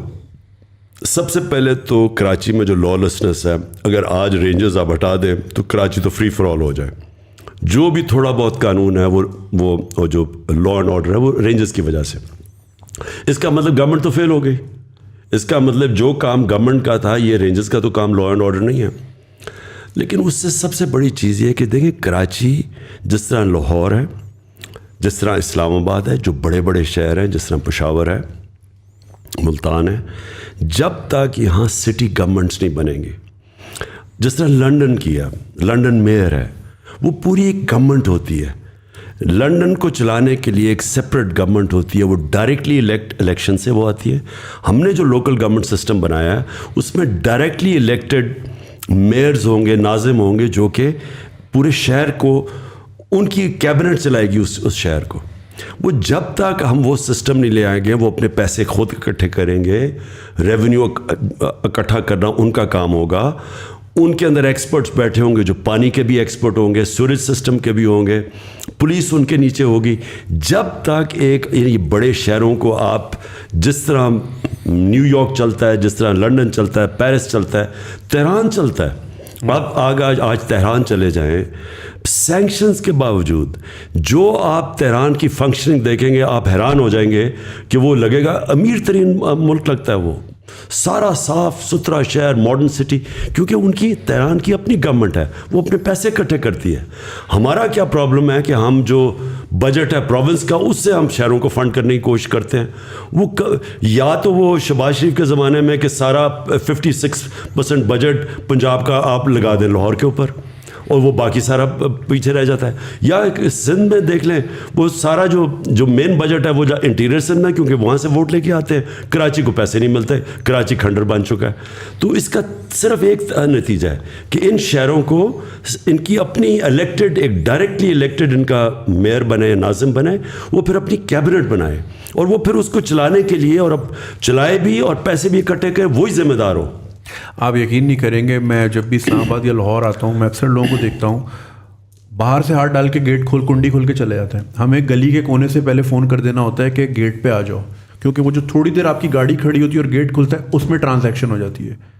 تو مطلب ہمارے لیے اتنا ایلین کانسیپٹ ہے کہ ATM کے اندر بندہ جاتا ہے نا تو باہر والا اندر والے سے ڈر رہا ہوتا ہے, اندر والا باہر والے سے ڈر رہا ہوتا ہے. نہیں تو جب اوپر گورنمنٹ کرمنلز کی ہو, آپ دیکھیں نا ان کے سارے زرداری کے اوپر کرپشن کیسز, وہ ضمانت پہ ہے, چیف منسٹر ہے وہ اس کے اوپر کرپشن کیسز ہیں, وہ جان کے. اب میں پھر سے یہ کہتا ہوں کہ ان 3.5 سال میں سارے کیسز تو پرانے بنے ہوئے تھے, ہم نے تو بنائے نہیں, ان کو پکڑائی کسی نے نہیں.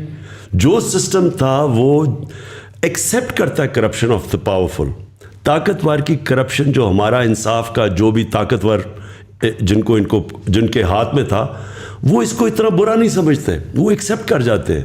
تو جب وہ اوپر بیٹھ جائیں تو آپ کیا سمجھیں گے کہ تھانہ دار ایماندار بن جائے گا.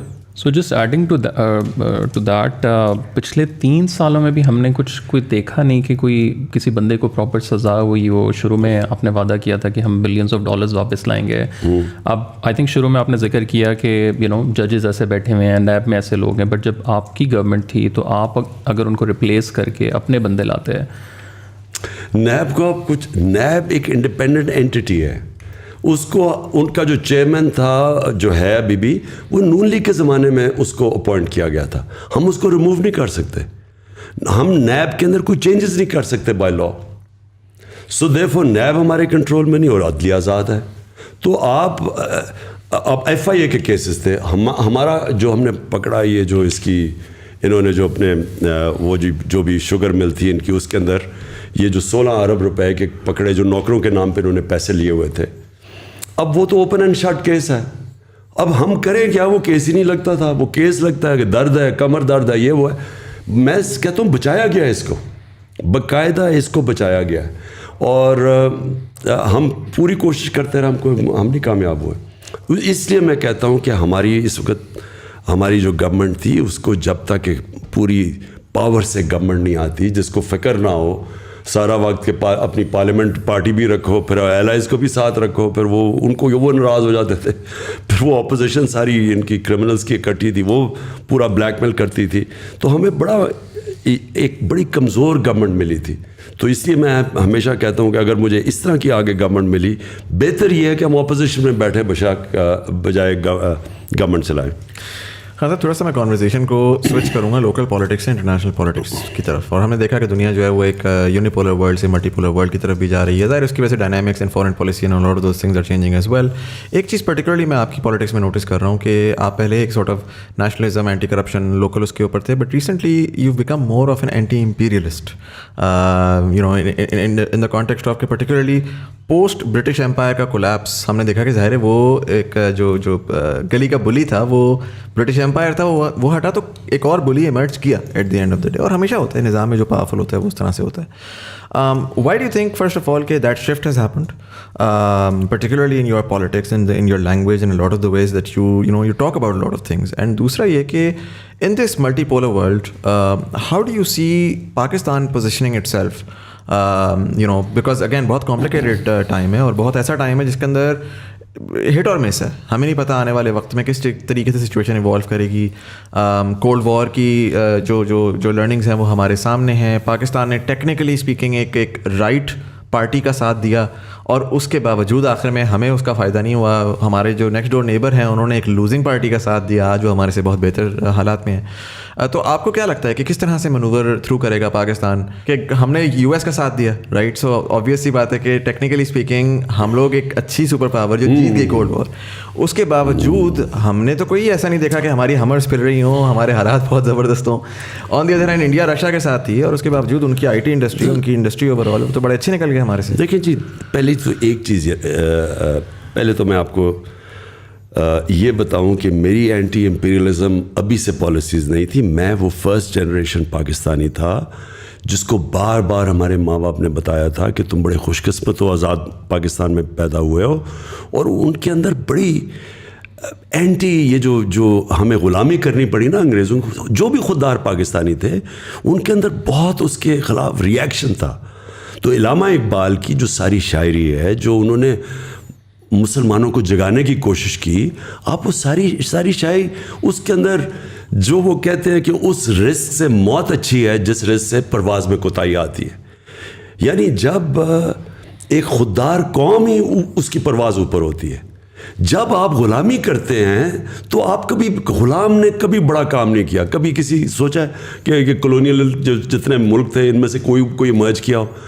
جب یہ ایک آزاد قوم کھڑی ہوتی ہے, سو ہمیں مسئلہ یہ ہوا کہ ہم نے آتے ساتھ ہی انڈیا کے خوف سے ہم آ گئے امریکہ کے اس کے اندر سفیر آف انفلوئنس میں, اور سیٹو اور سینٹو کی ہم نے ان سے بغداد پیکٹ کا حصہ بن گئے. جب اسرائیل نے اور برطانیہ نے حملہ کیا مصر کے اوپر, جب ناصر نے سویز کینال کو نیشنلائز کیا, تو آپ سوچیں ہم برطانیہ کے ساتھ کھڑے ہو گئے, ہم وہ مسلمانوں کے ساتھ نہیں کھڑے ہوئے. تو کیونکہ ہم شروع میں ہی ایک ڈپینڈنسی سنڈرم آ گیا. ہندوستان نے آتے ساتھ ہی انڈیپینڈنس میں فارن پالیسی بنا لی. فرق کیا تھا, ہندوستان کی جو اس وقت جو ان کے چیف ایگزیکٹو تھے جواہر نہرو, انہوں نے پوری سٹرگل کی تھی انڈیپینڈنس کے لیے, آزادی کے لیے, جس طرح قائد اعظم نے کی تھی. اگر قائد اعظم رہ جاتے پاکستان میں تو انہوں نے کبھی ہمیں کسی کے سامنے ہاتھ پھیلانے نہیں دینا تھا, کیونکہ وہ خوددار انسان تھے اور ان کی پالیسی بھی خوددار ہونی تھی. ہمارے میں جو ڈپینڈنسی سنڈرم آ گیا, ہم نے ایڈ کے اوپر ریلائی کیا, ہم نے اپنے پیر پہ نہیں کھڑے ہوئے, اور وہ ذوالفقار علی بھٹو نے تھوڑی سی کوشش کی, اس کو فارغ کر دیا. اس کے خلاف بھی پوری سازش ہوئی, وہاں بھی سازش ہوئی, پھر مداخلت ہوئی اور اس کو ہم نے فارغ کر دیا. اس کے بعد کبھی بھی پاکستان کی فارن پالیسی آزاد نہیں ہوئی. تو پہلے تو میں یہ کہہ دوں کہ میں ہمیشہ اینٹی پیریلسٹ تھا, کیونکہ میں تو وہ فرسٹ جنریشن پاکستانی تھا جس کو ماں باپ نے بتایا تھا تم ایک آزاد ملک میں پیدا ہوا اور آزادی کو ویلیو کرو. دوسری چیز, آپ نے یہ بات کی کہ جو ایمرجنگ سچویشن ہے دنیا میں, دیکھیں پاکستان کی پوزیشن ایک ہی ہونی چاہیے. ہمیں کبھی کسی بلاک کا حصہ نہیں بننا چاہیے. ہندوستان کسی بلاک کا حصہ نہیں بنا, ان کی خوددار پالیسی رہی, ان کی رسپیکٹ تھی دنیا میں, رہی زیادہ رسپیکٹ ان کی. ہم نے جو آخر میں یہ جو وار آن ٹیرر میں ہم نے آپ کی جو اپنے جو ذلت کمائی ہے, لوگ بھی مروائے, ملک کو بھی نقصان کروایا اور ذلت بھی ملی. پاکستانی کے ہر ایک پاسپورٹ سے پوچھے بھرے انہوں نے پاکستانی علیحدہ لائنوں میں کھڑے کرتے تھے. ہمیں most dangerous country in the world کر دیا. ہمارا قصور یہ تھا کہ ہم حکم ملا اور ہم ان کی جنگ میں شرکت کر گئے. میں چاہتا ہوں کہ پاکستان جس طرح اگر ہندوستان ہمارے ساتھ ہی آزاد ہوا تھا, ان کی انڈیپینڈنٹ فارن پالیسی ہے, وہ روس سے تیل لے رہے ہیں, انڈیا انگلینڈ امریکن ایلائی ہیں, وہ اسٹریٹجک ایلائی ہیں, اس کے باوجود وہ اپنے ملک کے لیے تیل ہمیں اجازت نہیں دی انہوں نے. اور یہ جو پتلا حکومت آئی ہے, انہوں نے وہی کرنا ہے جو ان کو حکم ملنا ہے, امپورٹڈ حکومت نے. لہٰذا میری فارن پالیسی بڑی کلیئر تھی. ہمیں سب سے اچھے تعلقات رکھنے چاہیے, اور یہ ہو جانا تھا. میں آپ کو بتاؤں, ایک امریکنوں کو تو عادت ہی نہیں تھی کہ پاکستان اپنی خوددار پالیسی ہوگا. انہوں نے تو جب انہوں نے حکم دیا روس کا دورہ کینسل کرو, تو ان کو تو آئیڈیا نہیں تھا کہ پاکستان کینسل نہیں کرے گا. انہوں نے جب بیسس کا انہوں نے جب پروب کر رہے تھے, انہوں نے کہا جو حکم کرے. سو ان کو بھی یہ جو نیو نارمل, اس کو انہوں نے ایڈجسٹ ہو جانا تھا. انہوں نے یہ پتلے آ گئے ہیں اوپر, اور یہ اب وہی کریں گے جو امریکہ کہے گا اپنے انٹرسٹ کے خلاف. خان صاحب, جس سے گلوبل پوزیشننگ کی بات کی, پاکستان کا اوبویسلی پرسیپشن اتنا پازیٹیو نہیں ہے جتنا ہونا چاہیے تھا. We are not bad people, it's just we been on the wrong side of history by choice اور ادھر by someone else's choice.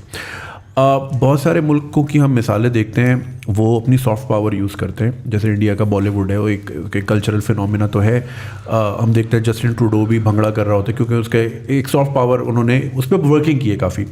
1938 میں تھائی لینڈ کے کنگ نے ان کی اپنی حکومت کا ان کا ایک پروگرام تھا جہاں پہ انہوں نے تھائی شیفس پریپیئر کیے, 3 قسم کے, ایک بہت فائن ڈائننگ کے, ایک مڈ ٹیئر, اور ایک بالکل اسٹریٹ فوڈ. اور انہوں نے دنیا بھر میں اپنے شیفس پھیلا دیے. آپ کو اگر اسٹریٹ فوڈ کھانا ہے, آپ کو نیو یارک میں بھی ملے گا, آپ کو فائن ڈائن کرنا ہے لنڈن میں بھی ملے گا. تو اس سے لوگوں میں پرسیپشن, ایک تھرسٹ پیدا ہوئی کہ یار اگر تھائی فوڈ لنڈن میں اتنا اچھا مل رہا ہے آکسفورڈ اسٹریٹ پہ, تو تھائی لینڈ میں کتنا اچھا ہوتا ہوگا. اور اس کا رزلٹ آج ہم دیکھتے ہیں کہ Thailand billions of dollars جو ہے خالی ٹورزم کی مد میں کماتا ہے. یہ چیزیں ہمارے یہاں اس طرح کی پالیسیز پہ کام ہوتا ہی نہیں. مینگو ڈپلومیسی ہم اتنی زبردست کر سکتے ہیں پوری دنیا میں, بہت ڈیمانڈ کریٹ کر سکتے ہیں, لیکن انفارچونیٹلی ہم اس طرف سوچتے نہیں ہیں. ایک انٹرنل سافٹ پاور ہوتی ہے, جیسے بنگلہ دیش نے جو ہے سیڈ پلانٹ کی اپنی عوام میں. انہوں نے اپنا سکہ جو جاری کیا, جو ان کے کرنسی کا تھا, اس میں انہوں نے جو امیجری یوز کی, انہوں نے دکھایا ایک ماں ہے, ایک باپ ہے اور 2 بچے ہیں. اور سکہ ہر غریب آدمی کی جیب میں جاتا ہے, تو ان کے ایک مینٹل میپنگ ہوئی کہ 2 بچے کرنے. تو انہوں نے پاپولیشن مینجمنٹ وہاں سے کرنا شروع کی, جس کا رزلٹ آج کافی ہم حد تک دیکھتے ہیں. دوسرا, 2000 کی دہائی میں انہوں نے ایک اور سکہ جاری کیا جس میں ایک بچہ اور لڑکی دونوں بیٹھے ہیں اور دونوں کے ہاتھ میں کتاب ہے. سو انہوں نے ایک میسج کنوے کیا کہ دونوں کو پڑھانا ہے, جس کا رزلٹ آج ہم دیکھتے ہیں کہ بنگلہ دیش میں خواتین جو ہیں ان کا رول بہت زیادہ ہے انڈسٹریز میں. اور ابھی شری لنکا کے جو کرائسس ہوئے, ساری انڈسٹری موو ہو کے بنگلہ دیش چلے گئی, ہمارے ملک سے بہت گئی ہے.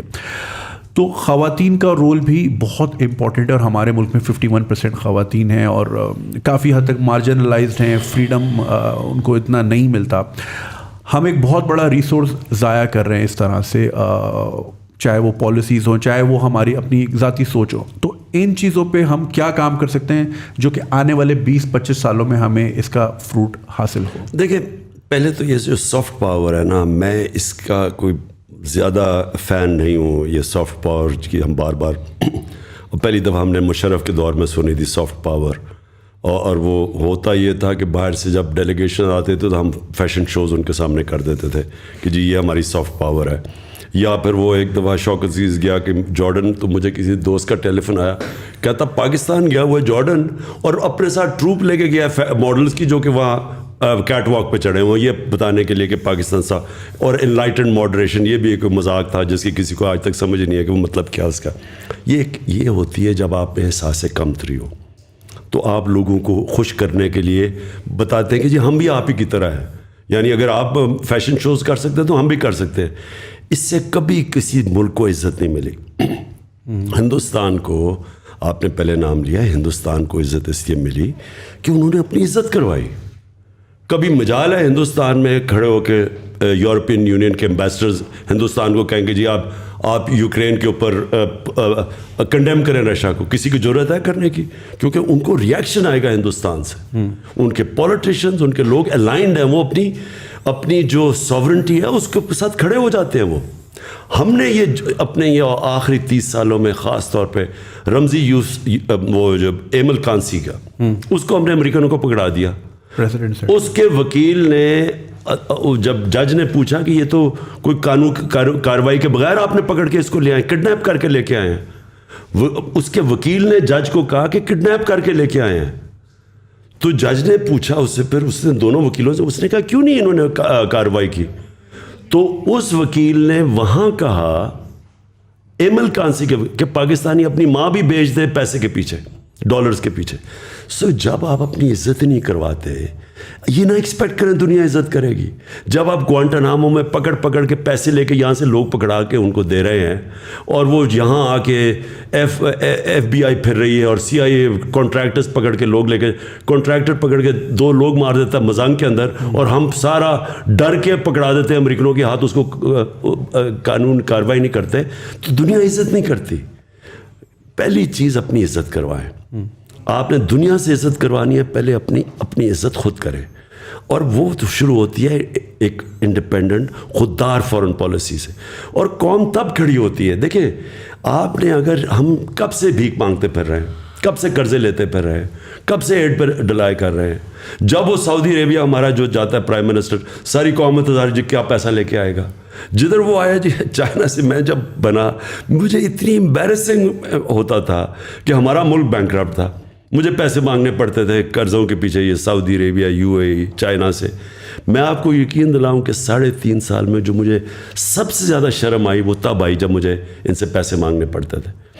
کیوں نہیں ہم نے کبھی فیصلہ کیا کہ ہم اپنے, اور میں آپ کو یقین دلاتا ہوں جس وقت ہم قوم بن گئے, یہاں اتنا پیسہ ہے, نہ یہاں پیسے کی کمی ہے, اس ملک کے اندر ریسورسز کی کمی نہیں. ابھی آپ نے ٹورزم کی بات کی, میں آپ کو گارنٹی کرتا ہوں کہ جو پاکستان میں ٹورزم پوٹینشیل ہے شاید ہی دنیا میں کسی ملک میں. ہمارے پاس ریلیجس ٹورزم, ہمارے پاس دنیا میں unique mountain tourism, skiing Pakistan میں یونیک ہے. ہمارے یہ جو کوسٹل بیلٹ ہے ساری, ایسی وہاں کوسٹل بیلٹ کے اوپر بیچز ہیں جو میں نے کہیں دنیا میں بھی نہیں دیکھی. ایمرلڈ پانی ہے وہاں, لیکن کبھی کسی نے سوچا ہی نہیں. یہ انٹیپڈ ہے ہمارا ملک. کیوں وجہ ہے, جب آپ دوسرے سے بھیک مانگنے کے اور قرضے لے کے گزارے کریں, اور آپ ساروں کے گھر ہوں, چھٹیاں آپ کی لنڈن میں ہوں, آپ کے بڑے بڑے محلات وہاں ہوں, بزنسز وہاں ہوں, آپ کو کیا پتا کہ پاکستان میں کیا ہے. میرا بلیف یہ ہے کہ یہ جو سافٹ پاور تب آئے گی, ہم پہلے اپنی عزت کریں, اپنے کلچر کو پروموٹ کریں. نصرت فتح علی خان ہمارا سافٹ پاور اس لیے تھی کیونکہ وہ اس میں پاکستانیت تھی, وہ ایک اپنا کلچر کا ہم پروجیکٹ کر رہے تھے. ہم کرتے کیا ہے کہ یا فیشن شوز کو نہ تیتے رہتے ہیں نہ بٹے رہتے ہیں, اور اس سے رسپیکٹ ہی ملتی. سب coming back to the local politics, ایک سوال سوشل میڈیا پہ بہت زیادہ پچھلے 2-3 سالوں میں چلتا رہا ہے کہ خان صاحب کا بزدار صاحب کے ساتھ کیا خاص محبت کا رشتہ ہے, کہ بہت دفعہ ہوا کہ وہ جا رہے ہیں آ رہے ہیں, بہت سے لوکل پارٹیز چاہتی تھیں کہ وہ چلے جائیں, اس سے پہلے بہت سے لوگ ان کو جانتے بھی نہیں تھے.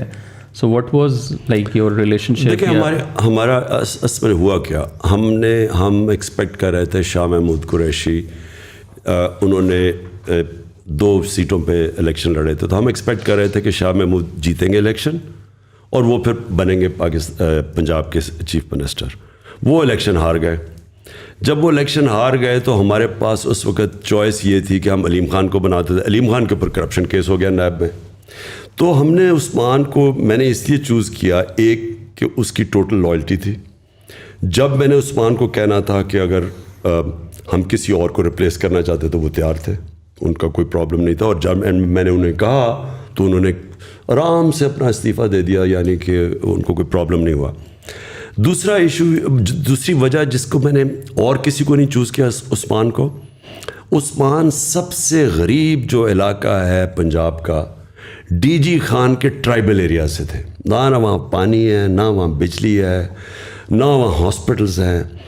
ان کی مجھے جو سب سے چیز یہ تھی کہ ان کو پتہ تھا کہ عام آدمی مشکلوں میں گزارا کیسے کرتا ہے.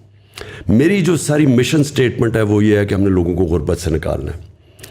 تو عثمان کے دور میں جو سوشل پروٹیکشن پروگرامز آئے, اور جو سب سے بڑا پاکستان کی تاریخ کا ہیلتھ کارڈ, ہیلتھ انشورنس ہر خاندان کو دینے کا فیصلہ کیا. آپ امیجن نہیں کر سکتے کہ یہ میرے نہیں خیال میں کہ اور کسی نے مانا تھا. عثمان کو امیجیٹلی سمجھ آ گئی کہ غریب آدمی اگر اس کے خاندان کے پاس ہیلتھ انشورنس ہو اور کسی بھی ہاسپٹل میں اپنا علاج کروا سکتا ہے. یہ یاد رکھیں کہ ہیلتھ انشورنس میں پرائیویٹ ہاسپٹلز میں جدھر کوئی غریب آدمی سوچ بھی سکتا ہے گھسنے کا, آج وہ جا کے اپنا علاج کروا سکتا ہے. ڈاکٹرز ہاسپٹل میں نے 2 تو جانتا ہوں جنہوں نے جا کے ہارٹ کے آپریشن کروائے ہیں, جو بیچارہ غریب آدمی گھس بھی نہیں سکتا, ایک ڈرائیور نے جا کے کروایا. تو یہ جو اس کی تھی نا, کہ جو اس کی ایمپتھی تھی, اس کی جو اس کے اندر جو انسانیت تھی, وہ مجھے بڑا اپیل کیا کہ کیونکہ میں نے جب انٹرویو کیا تو میں نے اسے پوچھا کہ تم کیا کرنا چاہتے ہو. وہ کہتا ہے جی لوگوں کو بنیادی چیزیں ضرور, پانی مل جائے لوگوں کو, صاف پانی, لوگوں کے پاس بجلی پہنچ جائے, اور پھر ہاسپٹل ہو. یعنی جب ایک تکلیف میں انسان ہوتا ہے, دیکھیں جب تکلیف میں ہوتا ہے نا انسان, ایک گھر میں بیماری ہو گئی اور آپ کے پاس کہیں جانے کی جگہ نہیں ہے, وہ بے بسی وہ صرف وہ جانتے ہیں جو گزرے ہوں. تو مجھے اس کی بڑی یہ چیزیں پسند آئی, اور میں سمجھتا ہوں کہ اس نے بڑا اچھا کام کیا عثمان نے. سر یوتھ کے بارے میں ایک سوال کرنا چاہوں گا. پرٹیکولرلی ریسنٹلی ایک اسٹیٹمنٹ آئی تھی جس میں وہ تھا کہ یوتھ از ایل انفارمڈ. پھر ساتھ کل مالک صاحب ایک اینکر انہوں نے بھی یہ بات بولی کہ یوتھ جو ہے وہ شاید انفارمڈ ہے لیکن پولیٹیکلی وہ انٹلیکچوئل ڈیپتھ نہیں ہے. آئی فیل لائک کہ بڑا 60% of the population is youth right now. Pakistan میں دیکھ رہا تھا کہ اگر میں 18 سے 30 کی عمر نکالوں تو جو آپ کا ووٹ بینک ہے اس میں 44% ووٹ جو ہے وہ اس پاپولیشن کا. اسینشلی اگلی الیکشن یہ ڈیفائن کر سکتے ہیں کون جیتے گا کون نہیں جیتے گا. تو یہ جو اسٹیٹمنٹ ہے یہ آلموسٹ ایسے لگتا ہے کہ ایک نیریٹو بلڈ کیا جا رہا ہے, اور یہ بڑا ڈیمیجنگ ہے نوجوانوں کے لیے کہ یار ہم مطلب ہماری کیپیبلٹی کوئی نہیں ہے, ہم جو کر رہے ہیں جو سوچ رہے ہیں وہ irrelevant ہے. اور اسی کے ساتھ ساتھ تو پوچھنا میں یہ چاہوں گا, پر پہلے تو یہ کہ how do you see the youth, and دوسرا آپ کی کرنٹ گورنمنٹ میں بھی ہم نے دیکھا کہ youth even though you came in from the view of the youth, وہ ریپرزنٹیشن نہیں ملی, وہ یوتھ کو وہ اپرچونٹی نہیں ملی جو کہ ہم چاہتے تھے کہ یار شاید ہمیں ہماری بات سنی جائے گی. شاید ایک تو ایم این ایز میں زیادہ اماؤنٹ یوتھ کی ہوگی, بٹ چلیں ایم این ایز نہ بھی ہوں, اس کے بعد پھر آ کے یوتھ کو اٹھایا جائے گا اور ان سے پوچھا جائے گا کیا صحیح کیا غلط کیا کرنا چاہیے. لیکن ہم جاتے بھی تھے تو ہمیں جو ہے نا وہ بچے کہہ کے سائڈ پہ کر دیا جاتا تھا کہ یار یہ تو بچے, ان کو کیا پتا, 10 سال کی ایکسپیرینس 15 سال کی ڈگری. دنیا بڑی بدل چکی ہے اب, آج کل نئے نوجوان جو ہیں وہ بڑے انوویٹیو ہیں, وہ ڈسرپٹیو ہیں. ہم کہتے ہیں ہم نے ڈسرپشن کرنی ہے, لیکن اگر ہم یوتھ کا ویٹ کرتے رہیں گے کہ وہ جب 50 کے ہوں گے تبھی ڈسرپٹیو ہوں گے تو وہ تو دے لوز دے رہے ہیں. دیکھیں دو مختلف چیزیں. آپ نے یہ کہا کہ کسی نے یہ کہا کہ جو یوتھ کو سمجھ نہیں ہے یا یوتھ بڑی ایل انفارمڈ ہے, یہ بڑی ایک کانڈسینڈنگ ایک بڑا ایک غلط ویو ہے. یوتھ کے اندر جو چیز ہوتی ہے وہ پیشن ہوتا ہے, جنون ہوتا ہے. جیسے جیسے آپ کی عمر ہوتی جاتی ہے تو آپ زیادہ ریئلزم پہ آ جاتے ہیں کہ جی یہ تو زمینی حقائق پہ آ جاتے ہیں, اور آپ میں وہ جو جنون اور جو خواب دیکھنا وہ ختم ہونا شروع ہو جاتا ہے. زندگی میں جب مار کھا کے انسان اس طرف پہنچ جاتا ہے. میں ہمیشہ سمجھتا ہوں کہ اصل میں انسان بوڑھا تب ہوتا ہے جب اس میں جنون ختم ہو جاتا ہے, جب اس کو خواب دیکھنا ختم ہو جاتا ہے. لیکن یوتھ کی یہ پاور ہوتی ہے کہ وہ بلیک اینڈ وائٹ میں دیکھتا ہے, اچھے برے میں دیکھتا ہے. اور یوتھ عموماً ریولوشنز جو آئی ہیں وہ ہمیشہ یوتھ لیڈ ہوتی ہیں. کبھی میری طرح کے بوڑھے ریولوشن نہیں لیڈ کرتے, یوتھ آتی ہے سامنے, اور یوتھ ان کے اور فور فرنٹ پہ ہوتی ہے ریولوشن کے, کیونکہ وہ ان میں پیشن, وہ ایک یوٹوپیا دیکھ رہے ہوتے ہیں, خواب دیکھ رہے ہوتے ہیں. یہ ان انفارم نہیں ہوتے ہیں, یہ آئیڈیلزم ہوتی ہے, اور یہ بہت ضروری ہوتی ہے ملک میں چینج لانے کی. اگر آپ نے یہ پرانے سسٹم جو کہ پٹا ہوا سسٹم جس نے ملک کو یہاں مقروض کر کے اور یہ جو کہتا ہے نا لائف سپورٹ مشین پہ رکھا ہوا ہے, اور یہ کہتا ہے بیگرز آر ناٹ چوزرز, تو یہ کس نے کیا تھا؟ یہی لوگ ہیں 30 سال سے جو باریاں لے رہے ہیں, انہوں نے تو یہاں تک پہنچایا ہے. تو ان کو جب ہٹائے گا تو وہ ایک یوتھ کا جنون ہٹائے گا, جو میرا ایمان ہے کہ یہ بالکل وائپ آؤٹ ہو جائیں گے اس آنے والی الیکشن میں. یہ جو پرانے لوگ ہیں اور ان کو یوتھ ان کو ہٹائے گا. اور یہ ہمیں اللہ کا شکر ادا کرنا چاہیے کہ ہمارا ایک ینگ پاپولیشن ہے جس میں یہ ایک جنون ہے اور چینج کا. جہاں تک آپ بات کریں کیا آپ کو منسٹر بنا دینے چاہیے یوتھ کے, کیونکہ وہ ایک آپ کی یوتھ کی پارٹی ہے, آپ کو منسٹر وہ آدمی بنانا چاہیے جس کی سب سے زیادہ کیپبلٹی ہو وہ منسٹری چلانے کے لیے, کیونکہ ایونچولی آپ نے گورننس دینی ہے. گورننس تب دیں گے جب کیپبل لوگ آپ کے اوپر بیٹھے ہوئے ہو. وہ اگر یوتھ ہے, اب مراد سعید ہے, اس کو ہم نے 2 منسٹریاں دی ہوئی تھیں اور اس نے بڑا زبردست کام کیا, لیکن اگر ہمیں اور کوئی مل جاتا تو اس کو بھی ہم اوپر لے آتے. تو وہ ڈپینڈ وہ منسٹر آپ کا میرٹ پہ آنا چاہیے, چاہے وہ ینگ ہو چاہے اور لو. ہاں صاحب, یوتھ کی بات کی, ابھی آپ کے انٹرویو کے بعد میں کراچی میں ایک 15 سال کے بچے سے میرا انٹرویو ہے جس نے بلاک چین اور NFT نان فنجیبل ٹوکنس کی ٹیکنالوجی کی مد میں 1 کروڑ روپے کمایا ہے, مگر وہ 15 سال کا بچہ بینک اکاؤنٹ نہیں کھول سکتا ہے اس ملک میں. تو پوائنٹ از یہاں پہ 15 سال کے بچوں کا یہ پوٹینشیل ہے, مگر ان کی قسمت کا پین جس کے ہاتھ میں, وہ صاحب جو ہے ٹائپ رائٹر پہ ٹرین ہوئے تھے, which is fine, not being aged, this is how the world works. مگر میرا جو ابھی تک کا تھیسس ہے وہ یہ ہے کہ جو ایک تھاٹ بیٹھی ہوئی نا ٹیبل کے اس پار, وہ اپنی ایگو میں پھنس گئی ہے کہ یہ 15 سال کا بچہ ہمیں کیا بتائے گا. اور یہ ایٹیٹیوڈ جو ہے نا یوتھ کو ڈرائیو کر رہا ہے. انہوں نے دبا کے ڈاؤن لوڈ کیے ہوئے فارم کینیڈا کے امیگریشن کے, اور وہ آپ سے اگلا سوال بھی میرا یہ تھا کہ بچے پوچھ رہے ہیں بھر لیں یا رک جائیں ابھی تھوڑا سا. تو اس کو پھر ہم کیسے ٹیکل کریں, یہ برین ڈرین جو اتنا ہونے جا رہا ہے. اور آپ ماشاء اللہ آپ نے اتنا ٹریول کیا, آپ نے دنیا بھر فنڈ ریزنگ کی ہے. میری آپ کے مقابلے میں بہت لمیٹڈ ٹریولنگ ہے, لیکن میں جتنے پاکستانیوں سے ملا ہوں they are doing phenomenal work. ایک بچہ, میری ایک ویڈیو میں نے کوئی بنائی تھی کہ کچھ جرمنی میں کچھ اسٹوڈنٹس ملے تھے, انہوں نے سمجھایا تھا کہ اس طرح آپ ویزا لے کے آ سکتے ہو. کوئٹہ کے آؤٹسکرٹس میں ایک بندے نے, وہ کوئٹہ ماموں کے گھر آیا, نیٹ سے وہ ویڈیو دیکھی, 2 سال بعد وہ وہاں پہنچا.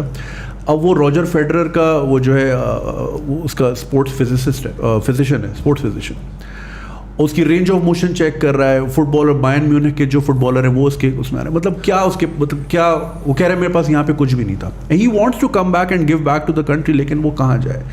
تو اس طرح کا ہم بہترین جو ٹیلنٹ ہے وہ تیزی سے جا رہا ہے, اور فگرز آپ کے سامنے بھی ہوں گے کتنے اوورسیز پاکستانی بڑھتے جا رہے ہیں. مجھے تو لگتا ہے کہ ہماری پالیسی ہے کہ سب کو اوورسیز بھیج دو تاکہ پھر ریمیٹنس ہے اور ہمارا ملک چلے. دیکھیں 2 چیزیں, ایک کہ اوورسیز پاکستانیز کے اندر ہمارا سب سے اچھا ٹیلنٹ چلا گیا ہے, کوئی شک نہیں, کیونکہ میں سب سے زیادہ میرا اوورسیز پاکستانی سے انٹریکشن ہے, اور اس میں کوئی شک نہیں کہ کیونکہ ہمارا جو سسٹم ہے وہ اینٹی میرٹوکریسی ہے, روکتی ہے میرٹ کو. اور اکراس دا بورڈ, میں آپ کو میں تو اسپورٹس کی بھی بات کر رہا ہوں کہ اسپورٹس کے اندر جو سارا سیٹ اپ بنا ہوا ہے وہ ہے ہی میرٹ کے اگینسٹ. اس کے اندر یعنی ڈسپائٹ دا سسٹم تو شاید کوئی اوپر آ جائے, وہ سسٹم اوپر نہیں لے کے آتا. اور وہ ہر فیلڈ میں ہے. میں نے جو گورنمنٹ کے اندر بھی دیکھی, ہماری بیوروکریسی کے اندر جو سسٹمز بن چکے ہیں وہ اندر آنے نہیں دیتے لوگوں کو. ہم نے کوشش کی 2-3 دفعہ باہر سے پاکستانیوں کو ہم نے بڑے وہ انتھوزیاسٹکلی آئے, لیکن وہ سسٹم ان کو فنکشن نہیں کرنے دے رہا تھا. میں نے دیکھا کہ وہ ہر جگہ ان کو ڈسٹرب کرتا تھا. سو جو جنگ ہے نا جی, میں آپ پھر سے واپس آتا ہوں, وہ ہے رول آف لا کی. رول آف لا جو ہے نا وہ کرٹیکل ہے ایک معاشرے کی سکسیس میں. رول آف لا کا دوسرا حصہ میرٹ ہے. ایک رول آف لا کا حصہ ہے کہ سب قانون کے نیچے آ جائیں, دوسرا اس کا ہے میرٹوکریسی. جب رول آف لا ہوتا ہے تو میرٹ آ جاتی ہے. اور جدھر آپ نے اوورسیز پاکستانیز کی بات کی, بالکل کوئی شک نہیں کہ وہ یہاں کیونکہ سسٹم ان کو روکتا ہے وہ باہر چلے جاتے ہیں, اور باہر کیونکہ ان میں پیشن ہوتا ہے, ان کے اندر صلاحیت ہوتی ہے, وہ جب سسٹم لیول پلینگ فیلڈ دیتا ہے وہ اوپر آ جاتے ہیں, اور آؤٹ اسٹینڈنگ پاکستانی باہر بیٹھے. لیکن ایک چیز یاد رکھیں, جتنا بھی کامیاب ہو جائے باہر پاکستانی, آخر میں وہ وہاں کا کبھی بھی اس کو وہ عزت یا اس کا مقام نہیں ہو سکتا جو اپنے ملک میں ہوتا ہے. میں 20-30 سال باہر اپنی زندگی کرکٹ بھی کھیلتا تھا, جانتا تھا, لیکن میں نے کبھی یہ نہیں فیل کیا, حالانکہ مجھے انہوں نے بڑا اس سوسائٹی کا حصہ بھی تھا میں, اور بڑا ویلکم بھی کیا, اور بڑے کم برٹش سوسائٹی کے اندر لوگوں کو اس طرح ایکسیپٹ کرتے ہیں, لیکن میں نے کبھی اس کو اپنا گھر نہیں سمجھا. کیونکہ میں پاکستانی تھا, جو مرضی میں کر لوں, میں انگریز تو بن نہیں سکتا. آپ اگر گدھے کے اوپر لکیریں ڈال دیں تو وہ زیبرا نہیں بن جاتا, وہ گدھا ہی رہتا ہے. تو اس لیے جو جتنے بھی ہمارے باہر پاکستانی ہیں ان کی خواہش یہ ہے کہ ایک ہمارا ملک ایسا بنے جدھر میرٹوکریسی رول آف لا آ جائے, جو جس کے لیے اسٹرگل کرنی. اوور نائٹ نہیں ہو سکتا, یہ کوئی بھی معاشرہ ایک بٹن دبا کے چینج نہیں ہوتا. ایک معاشرہ اسٹرگل کرتا ہے اپنے آپ کو چینج کرنے کے لیے, کیونکہ اسٹیٹس کو بیٹھا ہوتا ہے, مافیاز بیٹھے ہوتے ہیں جو روکتے ہیں, جو ایک کرپٹ سسٹم سے فائدہ اٹھا رہے ہیں. تو ایک معاشرہ اسٹرگل کرتا ہے, جدوجہد کرتا ہے, جہاد کرتا ہے. لیکن جب پاکستان جیسے جیسے یہ چینج آئے گا, بہت بڑا ٹیلنٹ پاکستانی واپس آئے گا. Right, we're at the 1 hour 30-minute mark almost, or we're going to wrap this up as well. میں چاہوں گا کہ طرح جو ہے وہ لاسٹ کویسچن پوچھ لیں. پچھلے 3 سال کا کوئی ریگریٹ ہے آپ کا؟ دیکھیے, ایک تو زندگی میں کوئی شارٹ کٹ نہیں ہے. اگر آپ پہلی دفعہ آپ کی پارٹی گورنمنٹ میں آئی ہے اور آپ نے چینجز کرنے ہیں اور آپ نے ریفارمز کرنا ہے, اور وہ آپ کے پاس اتنی کمزور گورنمنٹ ہے جو کہ کولیشن میں تھوڑی سی آپ کی میجورٹی ہے, وہ اس میں ریفارمز کرنا بڑا مشکل تھا. تو میں نے پہلے تو ریگریٹ یہ ہے کہ مجھے امیجیٹلی الیکشنز پہ چلے جانا چاہیے تھا, اور مجھے اگر کلیئر میجورٹی نہ ملتی تو میں اپوزیشن میں بیٹھتا. لیکن آن دا ادر ہینڈ جو میں نے سیکھا ہے 3.5 سال میں, یعنی میں نے وہ چیزیں سیکھی ہیں جو میں اب پیچھے دیکھتا ہوں, تو اگر اب اللہ نے کبھی موقع دیا تو مجھے پہلے سے ہی پتہ ہوگا کہ میں نے آتے ساتھ ہی, کیونکہ جب آپ آتے ہیں وہ ٹائم ہوتا ہے آپ میکسیمم چینجز کر دیں. تو مجھے اب پتہ ہے کہ میں نے کیا کیا چینجز کرنے ہیں, کیونکہ وہ اگر آپ شروع میں چینجز نہیں کرتے بعد میں نہیں ہو سکتے.